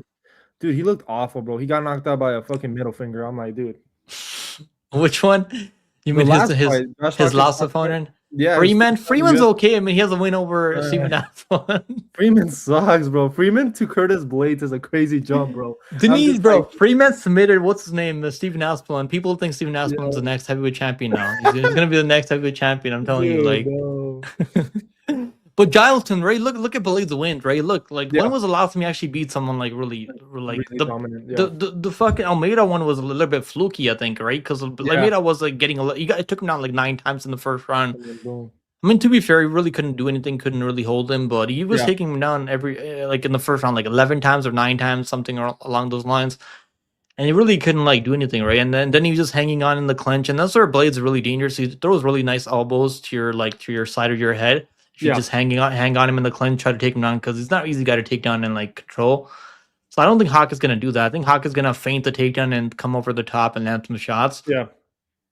I'm going Hockett, bro. I think Blaydes is not getting. I mean, he's still like he's got experience and all that. He's got so much experience. He's got most takedowns, I think, at heavyweight or something like that, like 57 takedowns, I think. Like everything points towards Blaydes winning this fight. But why is this a pick'em? Like, if you really think about it, like, right? Like, is it just because Hockett's better on the mic and like he's got people believing in the hype, or like, or is it because he's training at Jackson MMA? A really good gym, same gym that trained John Jones and trains Steve Garcia now. Like, those guys have really good game planning, I think. I think Hockett believes in his skill set, bro. I really do. I mean, I don't know what he's gonna look like if he takes a clean shot from Blaydes, because I don't know what his chin's like, if his chin's actually good or not, because I don't know. We haven't seen it, right? So there's a worry that I have with Hockett maybe going crazy early, not being able to finish him. Then he gets a little bit, slows down a little bit. Blaydes starts putting it on him. So I do worry about that part a little bit, but I do think Hockett's got the finishing upside early, and then he can. I think Hockett could take him down. I really do. I don't know. Maybe I'm crazy for thinking that, but I think Hockett can scramble with him. He can take him down. I don't know if he's gonna do anything on the mat, but I think he can like have success in every area of this fight. This fight. I mean, people were saying that he hasn't dealt with a lot of adversity, so I've only seen his last fight. He hasn't. I mean, to be fair, he hasn't. But like, the thing is, like, if he was struggling with these guys, lower level guys, I'd be like, okay, this is too much for him, right? This is too much, too soon. But like, he's running through all those guys in the first round. Like, he went to the third round before where he wasn't able to get takedowns. He was able to strike his opponent. It was in Bellator, like a long time ago. I watched. So I've been following him through LFA. So I've been keeping an eye on him. And I made money betting on the unders in LFA. Like, normally he goes out there, finishes everyone in the first round. So he knows what he's good at, right? He's a smart guy, bro. He's not a dumbass. Like, he knows what he's doing. And if he wins, like, he's gonna be. I think a lot of people are gonna like him, like, because that's the thing, right? People like they'll hit on you when you start winning. They'll start liking you. Like, that's like the MMA fan base. Yeah. But I think Hockett's super live. I really do. I might throw some money on Blaydes by KO. I think it's live. I do think it's live because we don't know what Hockett's gonna look like if he takes a clean shot from Blaydes, because Blaydes does have some power too. Yeah, he does. He hits hard, and he's got nice low kicks too. So like this fight, maybe round 2, round 3, Blaydes KO. Gets tired, Or I mean, it could happen. It's heavyweight, right? I mean, Blaydes is gonna have a size advantage over him and all that. But I'm gonna go with Hockett. I think. I don't know. I feel like he's catching him at the right time. Maybe I'll look really stupid. It's all good. It's all good. I'm prepared for that. I mean, the UFC needs him, to be honest. Yeah, I mean, heavyweight's right in the shitter right now. Like, there's nothing going on at heavyweight. Right? Everyone's like an NPC. Everyone's an NPC. I mean, we got Poitin, right? At least moving up, it's gonna be a little more exciting. But like, who's gonna fight? Who's he gonna defend the belt against? Tom Aspinall. He's fighting for the interim title, right? Tom Aspinall, yeah, it has to be Tom Aspinall. That's probably the biggest fight they can make right now, right? Because I do think he's gonna beat Gon. What do you think about that? Give us your early prediction for that. Versus Gon, dude. I think Gon is a tricky matchup. Like, think about Gon's fights and who he's lost to. He's never really actually lost against just a pure striker. That's true, but like a little bit. I mean, I know Pereira is like, Do you remember Do you remember Tuivasa dropping Gon? Do you remember that? Yeah, but that was when Tai Tuivasa was on a, he had some momentum at the time. That's true. That's true. Streak. I agree with you. I could see like Gon just kind of fighting from the outside and just kind of frustrating Pereira a little bit, but I think right now I'm gonna go with Gon to win that fight. I know. You think he's just gonna be like a CAD? You think he's just gonna be a CAD really fucking hard to track down? Yeah, and I could see Pereira getting caught a couple. What about those low kicks? What about Alex's low kicks? You think he can land those low kicks and slow him down? He could. I think that has to be the game plan. Because like, what if he goes out there like he did against Ankalaev, goes out for Gon? You think he can like do what he did to Ankalaev? if he comes in like that, I mean, it's tough don't. picking against him, bro. I don't know if I can pick him against him if he goes like that. If he's really Yeah, yeah. hungry. And Gon isn't like a counter striker like that. I mean, I don't know. That's a tricky one. You know what? I think Gon's gonna wrestle. I know that's kind of crazy. I He think has grappling, but I don't. wrestle. I mean, it think would be he'll probably attempt to. smart. It would probably I be don't smart know. for him to Yeah. wrestle. Gon has a good chin on him, though, bro. He can take some big shots. I mean, he's taking big shots from Ngannou. Like that's definitely a good card, man. I'm really looking forward. I wish they had Islam versus Topuria as the main. That would have made it so much better. Like, cause I'm just not really excited for Gatesy versus Topuria. I'm just not, but that would have been much better, right? If they were able to make Islam versus or even Arman versus Topuria, right? Like that would have been a much better headliner. But we got good fights in that card. I'm really looking forward to it. Steve Garcia, Lopez. We got fucking Bod Nickel taking on Cal. I might pick Doctors, bro. I'm not crazy for thinking Doctors might win that fight. Oh, I can see Doctors winning that fight. I might pick Doctors there. Who you got against Curtis and Josh? Yeah, I got Hockett. Base is going with Blaydes. I'm going with Blaydes, the veteran, UFC heavyweight veteran. Anyways, let's move on. Next fight on the card. We got as members of Kana versus Paulo Costa, bro. What do you think about this one? I mean, we got fucking Paulo Costa fighting for the second time at 205. This is a legit move up to 205 for him. I mean, I do wonder if he's gonna stay up at 205 for the rest of his career. Is he gonna move back to 185? Because that's not really cleared yet. I haven't heard him mention that. But he's gonna stay. But this is a little bit tricky matchup for Paulo Costa, bro, because I do think Paulo Costa has a path to win here. If you can stay on the outside, kickbox, land that right body kick, right? That right body kick is absolutely fucking nasty. But like, can he do that for 15 minutes? Like, because I do worry a little bit because Murzakanov has a nasty left hook, bro. His fucking left hook is nasty. He's got a nasty jab. He's really good at timing you as you're coming in, as you're throwing a strike. He'll time you at the same time. But like, they both have suspect cardio. I know people said Paulo Costa has like. I've heard people say he's better cardio than Murzakanov. I don't know about that, bro. Yeah, I think Murzakanov obviously has slowed down in that Manyfield fight. He's looking a little bit tired, but he still knocked him out, right? He still knocked out Manyfield. That was a funny. Every time Manyfield gets knocked out, it's like so hilarious. Yeah, it's like him and fucking Walker. I mean, I love those guys. I love seeing those guys get knocked out because like it's hilarious every time. But yeah. This one, bro, like I do worry a little bit because Murzakanov, I mean, can he knock out Paulo Costa? I think he could, but like, is it that likely? I don't know. Normally, like, I like betting Murzakanov, like, straight up. I mean, he was minus 110 over fucking Reyes, bro. Reyes came back after surgery. Like, a lot of people are picking Reyes there. I mean, a lot of people. But like he's sneaky good. I bet him over Jacoby at plus money. I got plus 185 over Jacoby, and I mean Jacoby was wrestling him in the third round, but like Murz kind of dropped him early a couple of times because Jacoby is a little bit chinny. I do think Paulo Costa is more durable than all those guys that he's been knocking out. I mean, even Reyes, I think Paulo Costa is more durable than Reyes because Reyes hasn't been the same since he fought Prochazka. Yeah, even in that, because like after that, he also came off a surgery, right? Reyes, I think, because after he had that Blowwich fight. Yeah. He had the Blowwich fight where he dislocated his ACL, I think, or tore ACL. And he hasn't looked the same, right? So no. But I watched Paulo Costa's last fight with Kopylov, and upon rewatching it, like before, like because the way I remember that fight, I was like, he looked really good with Kopylov, bro. He completely dominated, completely shut him down. But like, if you watch the later half of that fight, Kopylov was starting to gain momentum. He was starting to land on him, and Paulo Costa was covering up like this, like the thing he does, he'll like mock you. Like, he'll, like, showboat out there. Like, fucking Kopylov was starting to get to him with the pressure in the third round. And I think Murzakanov can do something similar. Now, he's probably going to throw that body kick. And even if you block the body kick, your arms are going to get fucking toasted. I mean, I do worry about that a little bit because Paulo Costa, I think, is a much better, like, is he the better counter striker? I don't think so, but I do think he's like the better overall like kickboxer than Murzakanov. He throws more like low kicks, body kicks. The volume is like definitely on Paulo Costa's side. He's a little bit bigger, right? He's definitely a little bit bigger. I think Paulo Costa has been 5 rounds before. Last time he fought up at 205 against Vittori. So, and he was slowing down against. I think he did slow. Maybe he won the 5th round over Vittori. I can't remember now. It was a long time ago. Later round in that fight, I think he won the 5th round, right? Because he's landing the body kick, low kick. So he's like having a lot of success against Vittori. Vittori was kind of better than. I mean, I know he hasn't looked the same since then, but he's kind of better than But yeah, I gotta go with Murzakanov because I do think he's gonna be able to rock him in this fight and have the better moments. Yeah.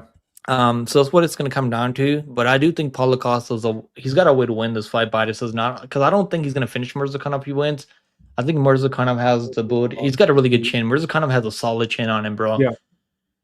So I think Paulo Costa's gonna have to throw those like throw that wheel kick like he did against Whitaker. Remember, like he rocked Whitaker in the first round with the wheel kick. So maybe throw some dynamic strikes so that Murzakanov really can't really time you on that. Yeah. But don't spam them over and over because then he can time you if you just spam them over and over. Maybe throw that body kick. And like Murzakanov's a little bit puzzy, in the midsection, so maybe that would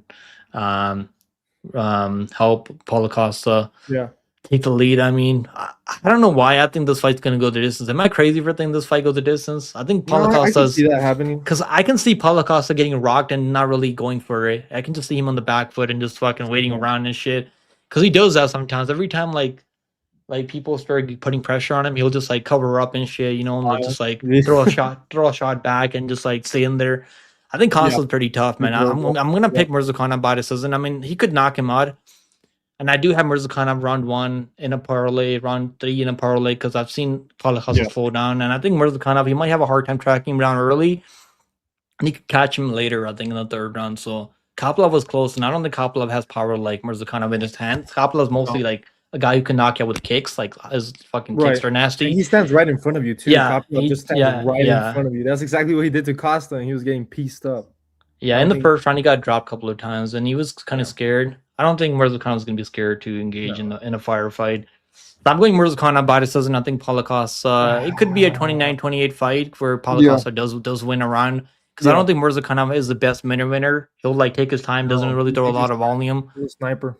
Yeah, he's a sniper. So, I mean, he's got nasty power, bro. Have you seen that Kutalaba fight? Kutalaba Murzakanov, it's Sambo. Like, you drop him fucking like a couple of times. I mean, the guy is nasty with his striking for sure. And he can wrestle too. I don't think he doesn't really wrestle offensively, but I don't think Paulo Costa is going to take him down or like have any amount of grappling success in this fight. I really don't. And I think he's going to be really aggressive. I mean, he's been really fired up for this fight. Costa looks fired. Like, it's kind of reminding me of, like, that build-up for the Izzy fight when you were just talking a lot of shit. Yeah, I remember that one. He bought a towel, right? Remember when he bought a towel? Like, I don't remember. And fucking Izzy whooped him with it or something. I can't remember. I think something like that happened there. Yeah, I'm feeling that energy from Costa. So I could see him being a little bit aggressive where he's just kind of throwing kicks. And he's going to do that. I do think he's going to do that. I do think Paulo Costa is going to throw that body kick. That's what he's doing in that Kopylov fight too. And he does that every single fight. He'll just like, I think Paulo Costa is probably a little bit more skilled. Like, I don't know, not as a counter striker, but I think he's a better like overall technician. Yeah. Like mixing up the targets. I think Murzakanov has more power when it comes to boxing though. So I do think at some point Murzakanov is going to be able to land on him, and we'll see if Paulo Costa, if it doesn't impact him at all, then maybe he can win by decision. Yeah. If the power doesn't really affect him. But yeah, I'm gonna go with Murzakanov to win. Me too. But let's move on. Let's talk about this main one, guys. Before we talk about the main one, make sure you guys go follow my boy Based on his YouTube channel, Basedmma. He's got really good takes.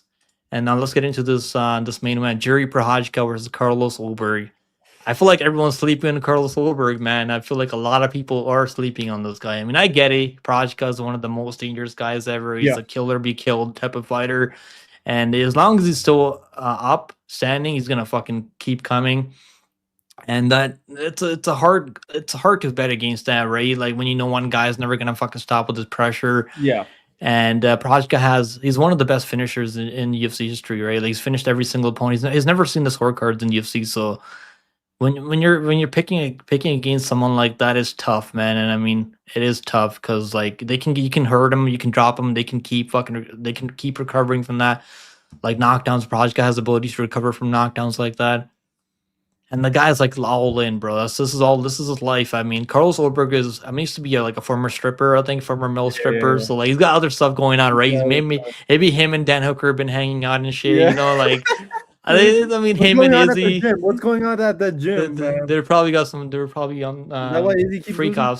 freak offs and shit. I mean, Dan Hooker, Carlos Ulberg, Israel Adesanya, Izzy's dog. All of a sudden, they're probably partying all together. Oh my goodness. the Hooker parties. But yeah, Oh man. I'm picking Carlos Ulberg, man. I think he's too much of a sniper, like early, and that's kind of what I've changed about my predictions. Because before I used to be like, oh, this guy can recover, he can stay in there. Because I just can't pick like that anymore, bro. Because I do think Ulberg's gonna be much more dangerous. He's a much better precision striker. Yeah. And like everything he throws, he's not really just like hoping to land, right? Everything he throws is gonna land. Like he's timing everything. That's like he's much more technical than Prochazka. Maybe it won't matter because like sometimes it doesn't matter how technical you are. Yeah. But like I think he's learned from that Kennedy fight. I mean, people keep going back to the Kennedy fight. I mean, him getting knocked by Kennedy is not a good look, but that was his UFC debut. He's looking good in the first like round and a half. Then he got a little bit tired. And the pressure eventually got to him. He's that fight. He fights a lot more safe. Yeah, he's like safer, right? So I don't honestly like for the UFC. I think it's better if Prochazka wins. It's more like it's better for the fan base. He's more exciting. Like they can put him on a pay-per-view card. I mean, the card like they can build cards around Prochazka, right? Because I don't think they can do that against Ulberg.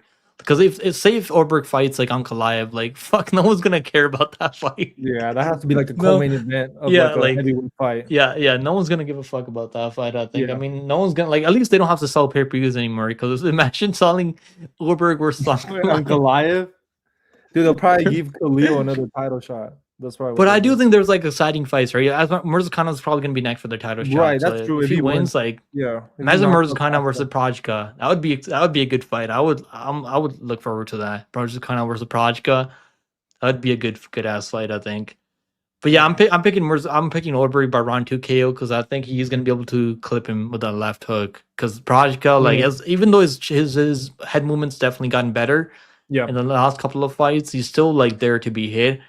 And every time he hurts you, like he just goes recklessly. He just sees red, and like I can see Ulberg timing something on as he's coming in.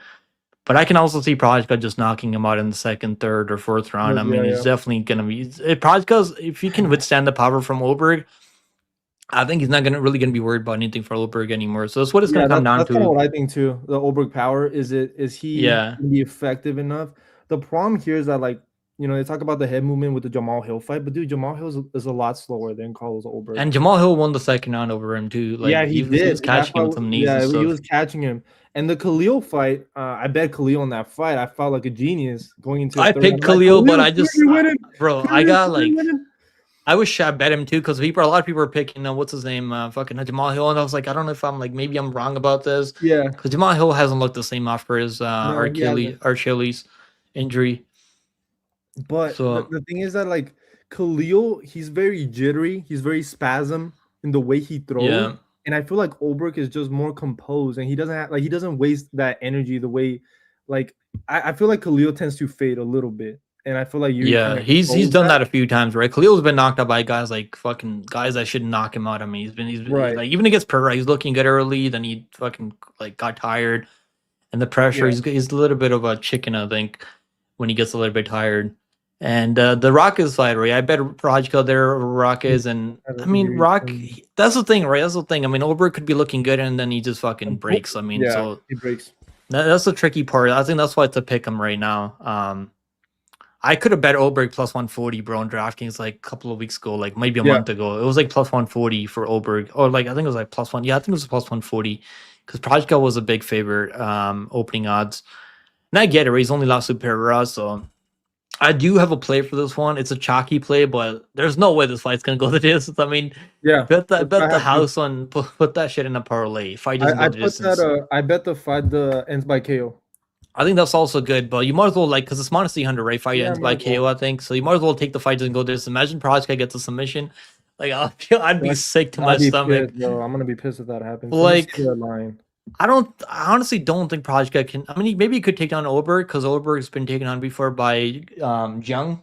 What's his name? Jung, I think, that fucking Korean guy or whatever he's from, the Asian dude. Because he got taken on, right? Like, and he was starting to look a little bit better in that fight with low kicks. He was giving fucking Ulberg a lot of problems with those low kicks. So maybe that's something Jerry should probably implement his own low kicks here. Because Ulberg doesn't really he's struggling against Blaydes too with low kicks too, right? So like he's struggled a couple of fights. There's been a couple of fights for Ulberg where he's getting like out low kicked by his opponents. Like what's his name? Fucking Jung. Dawoon Jung. I mean, all these names sound the same, bro. So it's like I can't fucking get him right. Yeah, it was Dawoon Jung. Dawoon Jung was giving him some issues. Yeah, I those do low think that kicks. Yuri is gonna have to pressure him early. Like I don't think he can wait. He I said don't think he he's can gonna wait. start. I He think said he he's gonna has start to. fast. He said I that think he this has week to. that he's not gonna take his time like like he's been taking Just before. kind of overwhelm him. You know, I Yeah, feel like I'm going live. Yeah, yeah, you're Carlos looks right. a little. I don't know. I feel like this fight week he looks a little like I don't want to say scared, but like nervous. Like he has a lot of nervous energy, and I know this is his first title fight, first big fight. Ulberg, yeah, I Um, mean, I'm a little bit worried Prochazka, that he might like crumble under the lights a little bit, like Ulberg. I could just see him. The first punch that Yuri lands, just kind of him like overreacting a little bit. I don't know, because he's very clean. He likes to have a clean fight, and Yuri is just the yeah, complete he opposite. does. You So know, like I mean, we've I seen get Yuri it. get hurt. We've seen Yuri get hurt. He knows, okay, I could get hurt.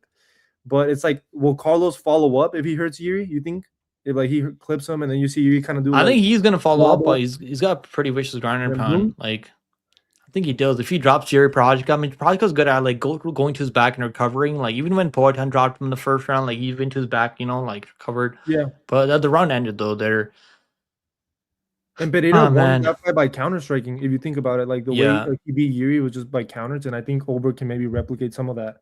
I don't think Ulberg has power like that, but he's definitely got the Yeah. counter striking ability to Yeah. land counter. And that's the thing about Ulberg is he's really like he just never goes first. If you ever watch his fights, he's always like looking to counter. He's never Yeah. like taking a chance to go first and like letting you counter him. He's always trying to go first. He'll throw low kicks, and then as you're coming in, you're getting a little bit frustrated with low With a kicks, and left then he hook and then fucking moves throws out that of left it. hook. Yeah, Yep. the Moves out jab of too. it. His jab's pretty nasty too. Yeah. But I mean, we all know Prochazka's not gonna be worried. He's not gonna care about those low kicks or those jabs. No, he's just gonna be So like this, bro. He's gonna be yeah, like this. He's gonna be like yeah, it's gonna tell us a turning lot about over, Ulberg. turning around to the But left. man, the way I think about it, like these underdogs have been winning in the main events this year, right? They have, Yeah. right? Now he's not an underdog anymore, but he was underdog earlier when I picked him. And also that, like, and he's 9-0, like 9-1. Like he hasn't lost since like that Kennedy fight. That was his debut. How many times have you seen guys like kind of like fold in their debut? And he was looking good in that fight too. So he could be undefeated if he didn't get a little bit tired. Yeah, in that fight. Yeah. So like I think Ulbricht's like even though the odds are close, a lot of people are sleeping on him, bro. I really do. I mean, a lot of people are like counting him out. I mean, saying no, he's nothing. Or he can't. Because I do think he's got the ability to knock out Prochazka in the first rounds. I really Yeah. do. Like, so I'm gonna go with the fighter who I think is more alive for a finish early, than going with the fighter who I think can face some adversity and come back and win the later rounds. Because Yeah. that's kind of what I was thinking with Duncan and Moicano. Because I was like, Moicano's gonna hurt him in the first rounds, and he can follow up because he's gonna finish him. Because if you're picking Duncan, I think I was like, Later. then you gotta yeah, I think he's gonna have to like take some damage early, then hope that he can come back and win that fight. Because I think he could have won that Moicano fight if he just didn't get fucking hurt early by Moicano. So I think those fights like kind of similar to that. Yeah, I'm going over KO in the first two. Yeah, I'm going KO. Maybe we're the only ones that are picking over KO, but I haven't seen a lot of people. I mean, if Yuri wins, we're all gonna be happy anyway. Yeah, Dude, yeah. So it's a win-win. It's a win-win situation for both of us. Yeah, I'm gonna go live later, bro. I'm gonna go live like 5. So I'm glad we could finally get the collab. Yeah, with you. We'll do this again. We'll definitely do this again on your channel next for the next maybe what other cards have we got? Other cards. The Strickland Chimaev card. When is that? Is that like we got Burns and Malad, bro? I don't care about this card. I don't really give a fuck about this card. This might be the worst card ever. Yeah, maybe the Aljo card with Salal. Holy shit! Oh my god, I didn't even know about that. Is that a main win? 5 rounds? Oh my god! But the rest of the card is that shit's gonna be so boring, bro. The Jalal and Sterling fight, bet over. That's a lock. Over fucking 4.5 rounds. That shit's gonna be a lock of the century. Or Dofavira Makan. There's no way this is the co-main event, right? Yeah, there's no way this is the co-main. We got Barcelos versus Montel Jackson. 2 weeks away. I mean, this is like 2 weeks away. Okay, so we don't have a card next week, or okay, we have the Burns. Yeah, we have the Burns. God damn it, bro! Every time they come to Canada, they put on the worst cards ever. I swear to God, every time they come to Canada, it's always like one of the worst fucking matchups I've ever seen. Maybe the fights are gonna be exciting though, but yeah, I don't know, bro. I don't know. Let's see what the other cards. Strickland and Chimaev. Strickland Chimaev. Okay, we got Jack Dilla and Parates. We should probably collab. We should probably do a collab for this one. We got Crafty, Benio Dariush versus Quillian Oh no, Sidekill. bro, he's gonna get laid out. Dude, the UFC hates Benio Dariush, bro.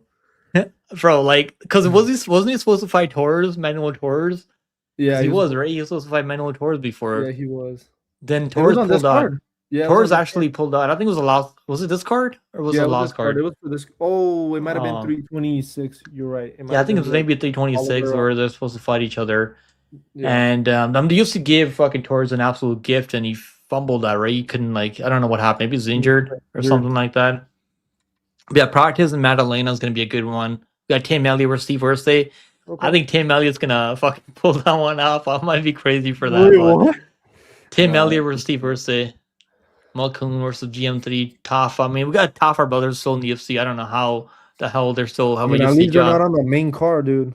Yeah, but like, shit's crazy, bro. I mean, Cam Ross and Robert Bray. I mean, this undercard, we got the Blob Ghazi at least. I mean, that makes his prelims much better. Yeah, makes better.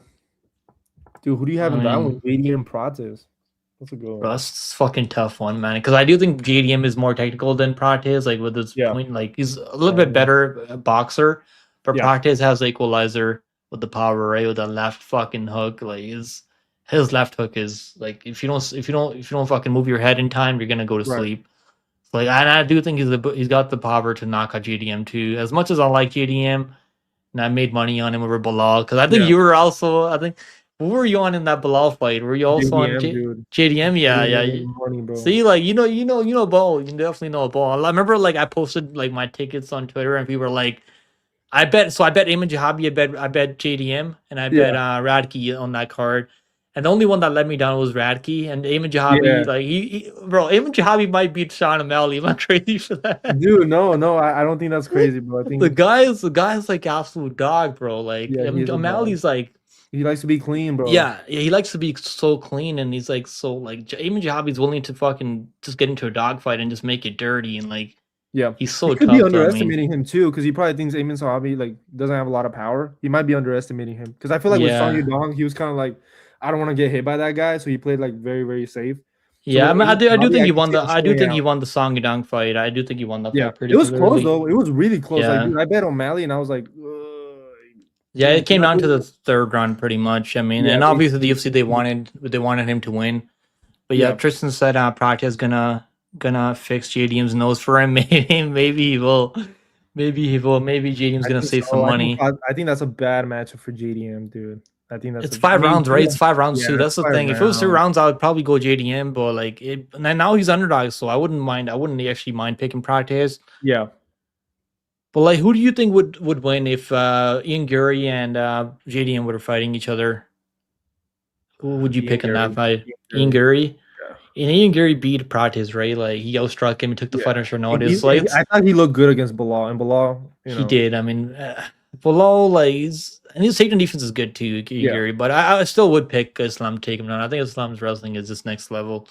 But that's probably the fight they should do now, right? At 170 now. Like, who else is there? Morales, maybe? Michael Morales. But they might do Usman. I mean, fucking Ali Abdulaziz. Morales Usman is the fight, I think. Yeah, they're probably going to do that because they've been talking about that. Gary Islam. I think Morales versus like in the winner of this fight. Maybe they might give the title shot to JDM or Practice, the winner of this fight. Maybe so? I don't know.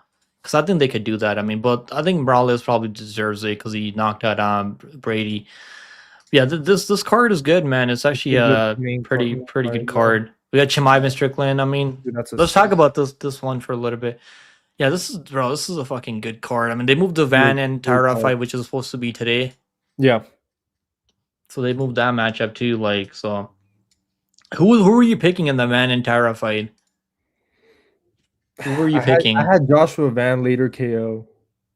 I was leaning towards Van too. Like, I was worried a little bit because like Tyra has the grappling. Like, to like, if he's really good at like back takes, he's probably the best like grappler. Like, the way he takes your back and controls you, puts the body lock in. But I think Van he's like so compact, right? Van's like so compact. Like, everything's like got low center of gravity, and he was probably gonna be able to. Yeah, he's good. Cardio is good. He's been like. I think Van was gonna win that one, and then plus money was probably the side. And now they rescheduled a Volkov versus Waldo Cortez Acosta, so that's gonna be a good one, bro. I think Waldo might wrestle here. I'm thinking about that. Waldo, yeah, because Volkov didn't look that great against Jilton Almeida. Like I know that was like, I'm glad he won that fight because Jilton Almeida, like, dude, he sucks, but Volkov didn't look all that great in that fight. But so Waldo's striking is overrated too, bro. I don't think his striking is that good. Because I remember, like, I bet him in that Spivak fight, and Spivak's like striking. It's weird with Spivak, right? He might be the weirdest guy at heavyweight, right? Because like, I should have bet him over like Deliha, and I picked him, but I just couldn't get myself to bet on him because like he's so hit or miss, right? Spivak is like one of the most like hardest guys to cap as in a fight because you never know what version of Spivak's gonna show up. Because if he shows up, he's actually like a decent fighter. Up at heavyweight, and when he doesn't show up, he looks terrible.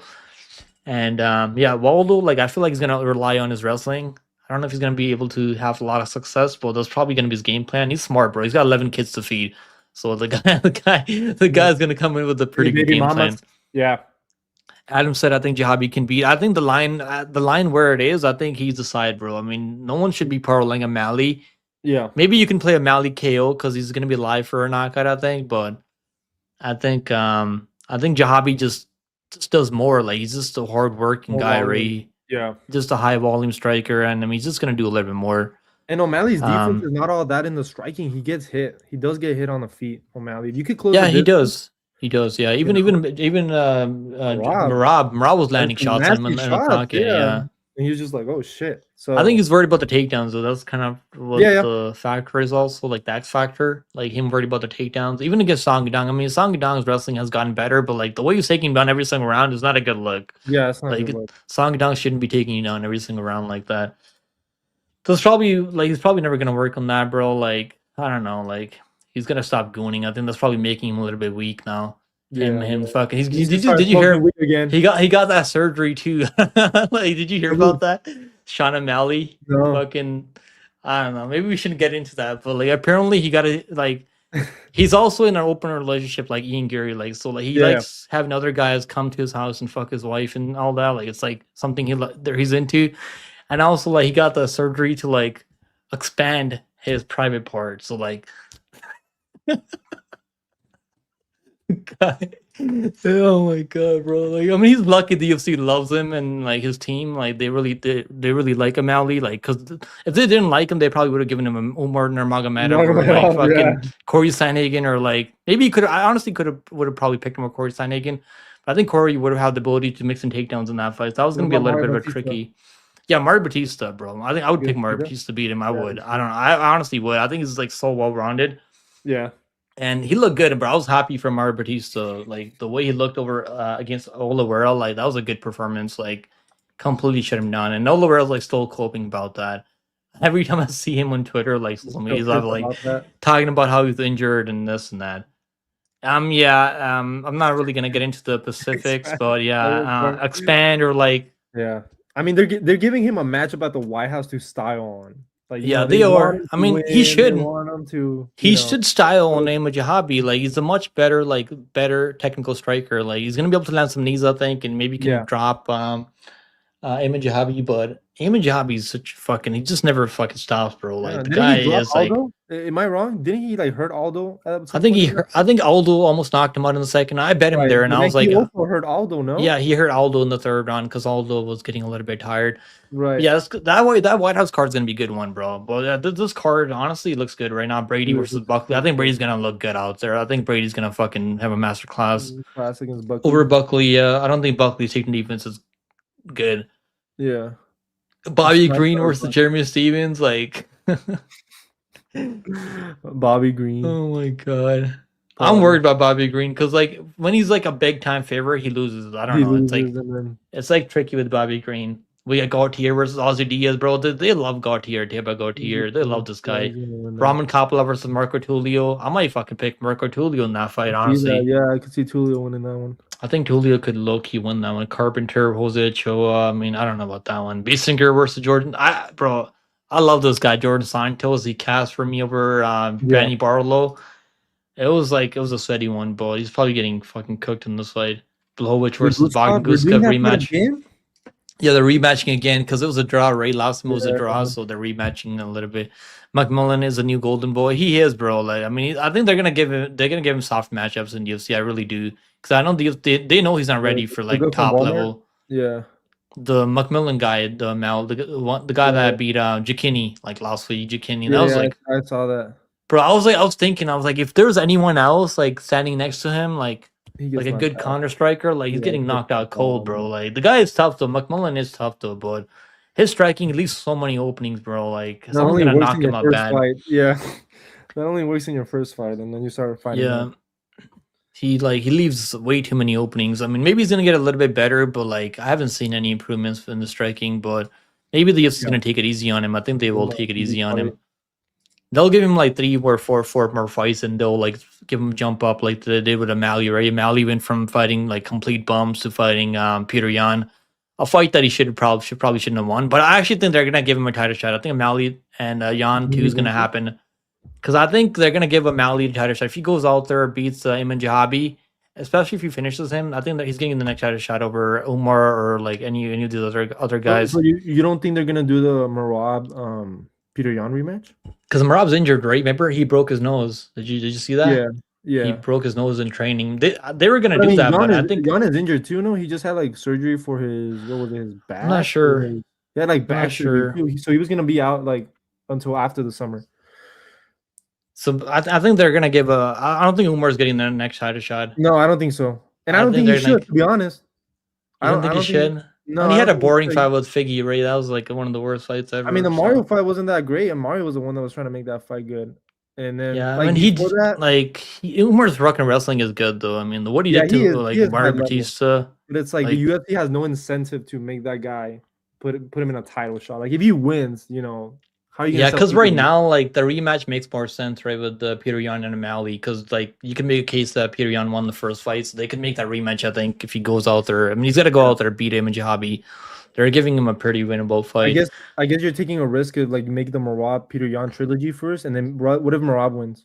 Are you gonna do O'Malley with Marab? They're not gonna do that. I don't think Marab's gonna beat Peter Yan. What do you think about that? I think so too. I think Peter Yan figured out. I think that's what I was gonna say. I think he found out he knows what Marab's gonna do now. Like he knows Marab's gonna go on a 4-fight losing streak. I'm calling it right now. He's gonna go on a 4-fight losing streak. To who? Who do you think? Peter Yan, and then he's gonna lose to Mario Batista, and then he's gonna lose.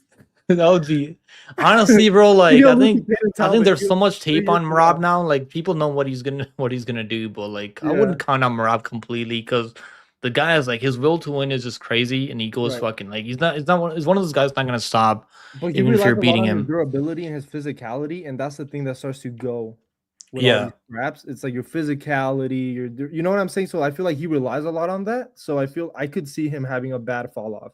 Like I could see he's the type of fighter. Like Izzy, you mean like Izzy or like fucking Tony Ferguson? Yeah, I could see him, or like maybe he'll start losing close decisions, like in 3-round fights. I could see him because he's kind of like, if he just controls you and the other guy lands better shots, and maybe he's a little bit slower now, he's a little bit older. Maybe those Peter Yan fights, he takes a lot of damage. I could see him start to fall off. Yeah, I could see it too. But what do you think about Izzy, bro? You think he's gonna like? You said he's gonna keep fighting, right? Izzy. So you think he's gonna break that losing streak or like what? No. I mean, they could give him an easy match. They gotta bring back Nico Price and make that happen. Nico Price. Okay, tell me, like, is there anyone in the top 15 right now that Izzy could beat at 185? I think there's a couple of guys that he could probably. I think he could, dude. It's because the problem with Izzy is that like he just doesn't have any heart lately. Like he just stands in front of you, and I don't know. I feel like he just looks for a way out in a way. Maybe Reynard the Ritter.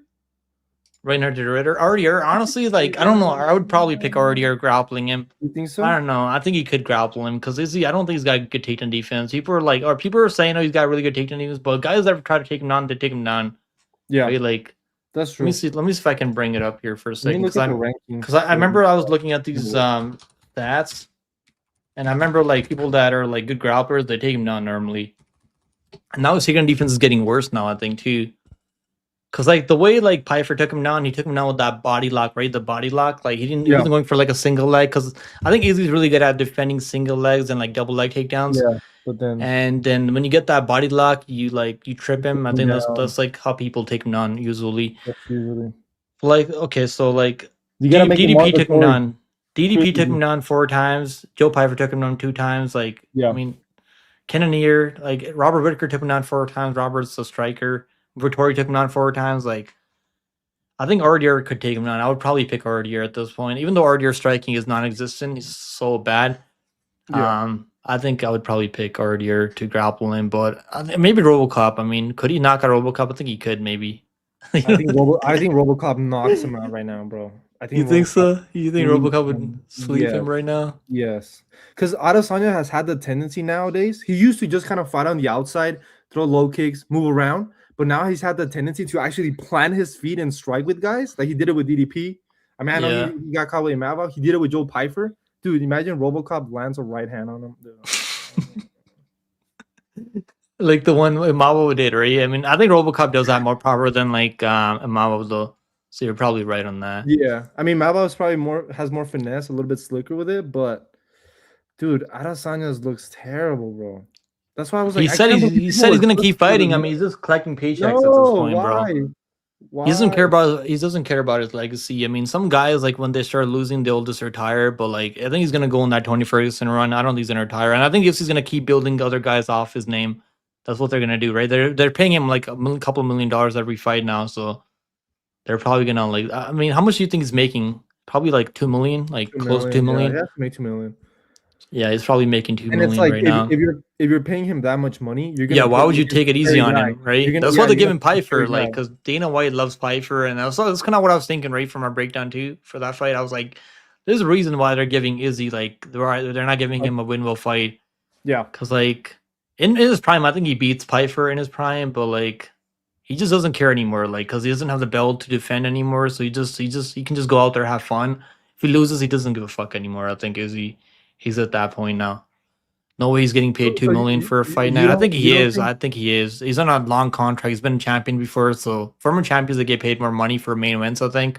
Yeah. I know. Even with no Paramount pay-per-views anymore, like even though, I think he's making at least like 2 million, maybe more with sponsorships and all that. But yeah, I think he's making good amount of money though. What were you gonna say?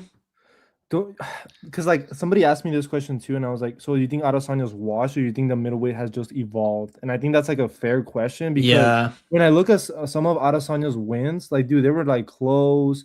It was against Whitaker, Jared Cannonier, Marvin Vittori, Paulo Costa. Like I'm like, maybe the Paulo Costa win was probably the best one he had, right? And the Whitaker when he knocked him out. But the second Whitaker fight was close. Yeah, and the Vittori fight wasn't anything to write home about either. And it's Marvin Vittori, so I'm like, maybe there was a world where Imavov would have beat him in his prime, and that Piper maybe would have had a good fight against him. You know what I'm saying? Like, I don't think it's just that, oh, he's just completely washed. I think they're also like kind of exposing some of the holes in his game with his boxing, his defense. You know? Yeah, back when he was like the champion, there really weren't a lot of these contenders. Like, there's no Hamzat and Imavov or like fucking even Brendan Allen. I mean, even DDP. Like, I mean, DDP and Imavo, they gotta make that fight now. They gotta make that fight, bro. I mean, and Imavo's probably gonna sit on. He's probably gonna sit down and wait for the title shot because that's what he said. I think. Well, like I think they should probably, or maybe even a Piper versus DDP, bro. That would be a banger. That would be a banger. They could make that like a fight of the main event on a fight night card, or even put that on a pay-per-view. But I want to see that being 5 rounds, right? Because like, I think that should be a 5-round. But like, bro, this Strickland and Chimaev fight, I'm probably more excited for the press conference than the fight. In the fight, because I don't know if that fight's gonna play out competitively. I don't. I think it is, bro. I think it is gonna be competitive. I can see like. I mean, Strickland could make him work, but like I don't think he's gonna be able to like defend takedowns. I really don't. I don't think he's got good takedown defense, but Chimaev's the way he shoots takedowns is like so different than anyone he's fought. Yeah. And like Chimaev has so many ways to take you down, like body locks, like fucking double leg takedown, like control you. And he's got good jiu-jitsu. A lot of these wrestlers, they don't have good jiu-jitsu when they take people down, right? He's got like he can like go to crucifix, like back to like your back take, like hang on you, chain wrestle you, like, and his striking is okay. I think he can strike with Strickland, but Strickland's obviously like if this stays on the feet. I mean, I think Strickland's gonna throw more volume, and There's a way Strickland could win that fight, but the reason I like it for Strickland a little bit is because he's already felt him. So I feel like sometimes Hamza surprises these guys, and they're like, "Oh shit, this guy is really that strong." And the fact that Strickland has felt him in the gym, it gives me a little bit of hope that maybe he will have something for him. You know? Maybe he will. I mean, I hope so, because I want to see. I don't want that fight to be like DDP versus Chimaev. Like, fucking that shit was boring as hell, bro. Yeah. I was like, even Islam versus GDM wasn't like that exciting. It was just like, I mean, we all knew what was gonna happen, but like we want to see a fight, right? You don't want to see a main win be one sided like that, right? So yeah. I think for the UFC is gonna be better if like fucking Strickland wins. Like I think it's probably better, but bro, he could be the biggest star in the UFC. Like if he beats Chimaev, like if he beats Chimaev, imagine if he knocked out Chimaev, like bro, he would be fucking. His stock would go through the roof. Like they'll just make the second one. I feel like they would just make a rematch. They probably would, but like Chimaev Strickland too. Yeah, I mean, I think he's gonna have to go off for him, man. Like Strickland's gonna. I mean, the press conference is gonna be exciting. I'm really looking forward to the press conference because I don't think Strickland's gonna hold back. He's gonna call him a rat, a terrorist. He's already called him out for those crypto scams, right? Yeah, I was doing those crypto scams, like those crypto scams, pump and dump scams. So he's probably gonna bring all that shit up. And Chimaev doesn't have trash talk like DDP, so he's not gonna. I don't think he's gonna say anything that's gonna fucking piss Strickland off at the press conference. But yeah, I mean, Chimaev's defense a little bit suspect. Like I know DDP didn't have a lot of moments on the feet, but in that 5th round when DDP kind of started, he got on top of him. I remember it looked a little like I was like, oh, okay, but yeah, it's going to be a good matchup for sure. Chimaev's a pick for sure, but then it's like I do have some hope that I think Strickland can do better. I think he'll do better than DDP. I guess is my. I think he would because he actually came into UFC as a grappler. Like I think people don't really remember this. He has to have long hair. He came into UFC as a grappler, then he developed the striking. Gonna be a good matchup for sure. But yeah, we've been here 2 hours, bro. Yeah, bro. Chad, I appreciate you guys. I appreciate you coming on here, bro. Hanging out with me, breaking on the fights. Yeah. We gotta wrap this up now. And maybe I'll go live for the card later. You should do a live fight companion on your channel sometime. Yeah, people would probably love that. That'd be cool to do. Just do it on streamers. I mean, it's pretty easy to set up, but I mean, it's fucking long though. Like 7 hours sometimes. Like it's your back's killing you. Like because like. I haven't done it for a couple of weeks now. I haven't done it for like 2 weeks, I think. So I've been just watching like fights from my bed. Like this, it's more fun watching it from when you're just laying down, you know, just laying down, all casual. Yeah. But yeah, anyways, bro, guys, go check him out on his channel, YouTube channel. It's in the description. There should be a link that will take you to his channels. Go subscribe to our boy Basedmma. Appreciate you coming on here, bro, breaking down the fights with us. We've been trying to get this collab going for a long time, for a while, and I'm glad we finally got it done. Appreciate you, bro. I wish you all the best on your bets and everything on this card. Yeah, bro. And we'll do this again. We'll definitely do this again, bro. Sure. Appreciate you. Take it easy, brother. You later. Too. All right, guys. I'm gonna see if I can go live later for the UFC now. Okay. What time is this card even starting at? Let me see. Don't worry. I'll read chat now since I'm gonna be streaming alone for the card. I'm so hyped for UFC 327. This is gonna be one of the better cards. I mean, even the the last 2 cards were really good. I mean, I wasn't able to go live for it, but those cards are really, really, really good. Is it really starting in 10 minutes? Like, because there are some cancellations, right? So maybe they'll start like 5:30, but I'll set up the stream. I'm gonna set up the stream and stuff, so we're good to go. PFL Chicago watch. I don't fucking think I'm gonna watch that card. I mean, they have a good main event. I mean, Sergio Pettis taking on McKee. But I don't know if I'm gonna watch that. What's going on, Bob? I'm gonna go live later. I'm gonna go get some food. Set up the stream for the UFC 327. I'm gonna be live soon. I'll see you guys later. Okay.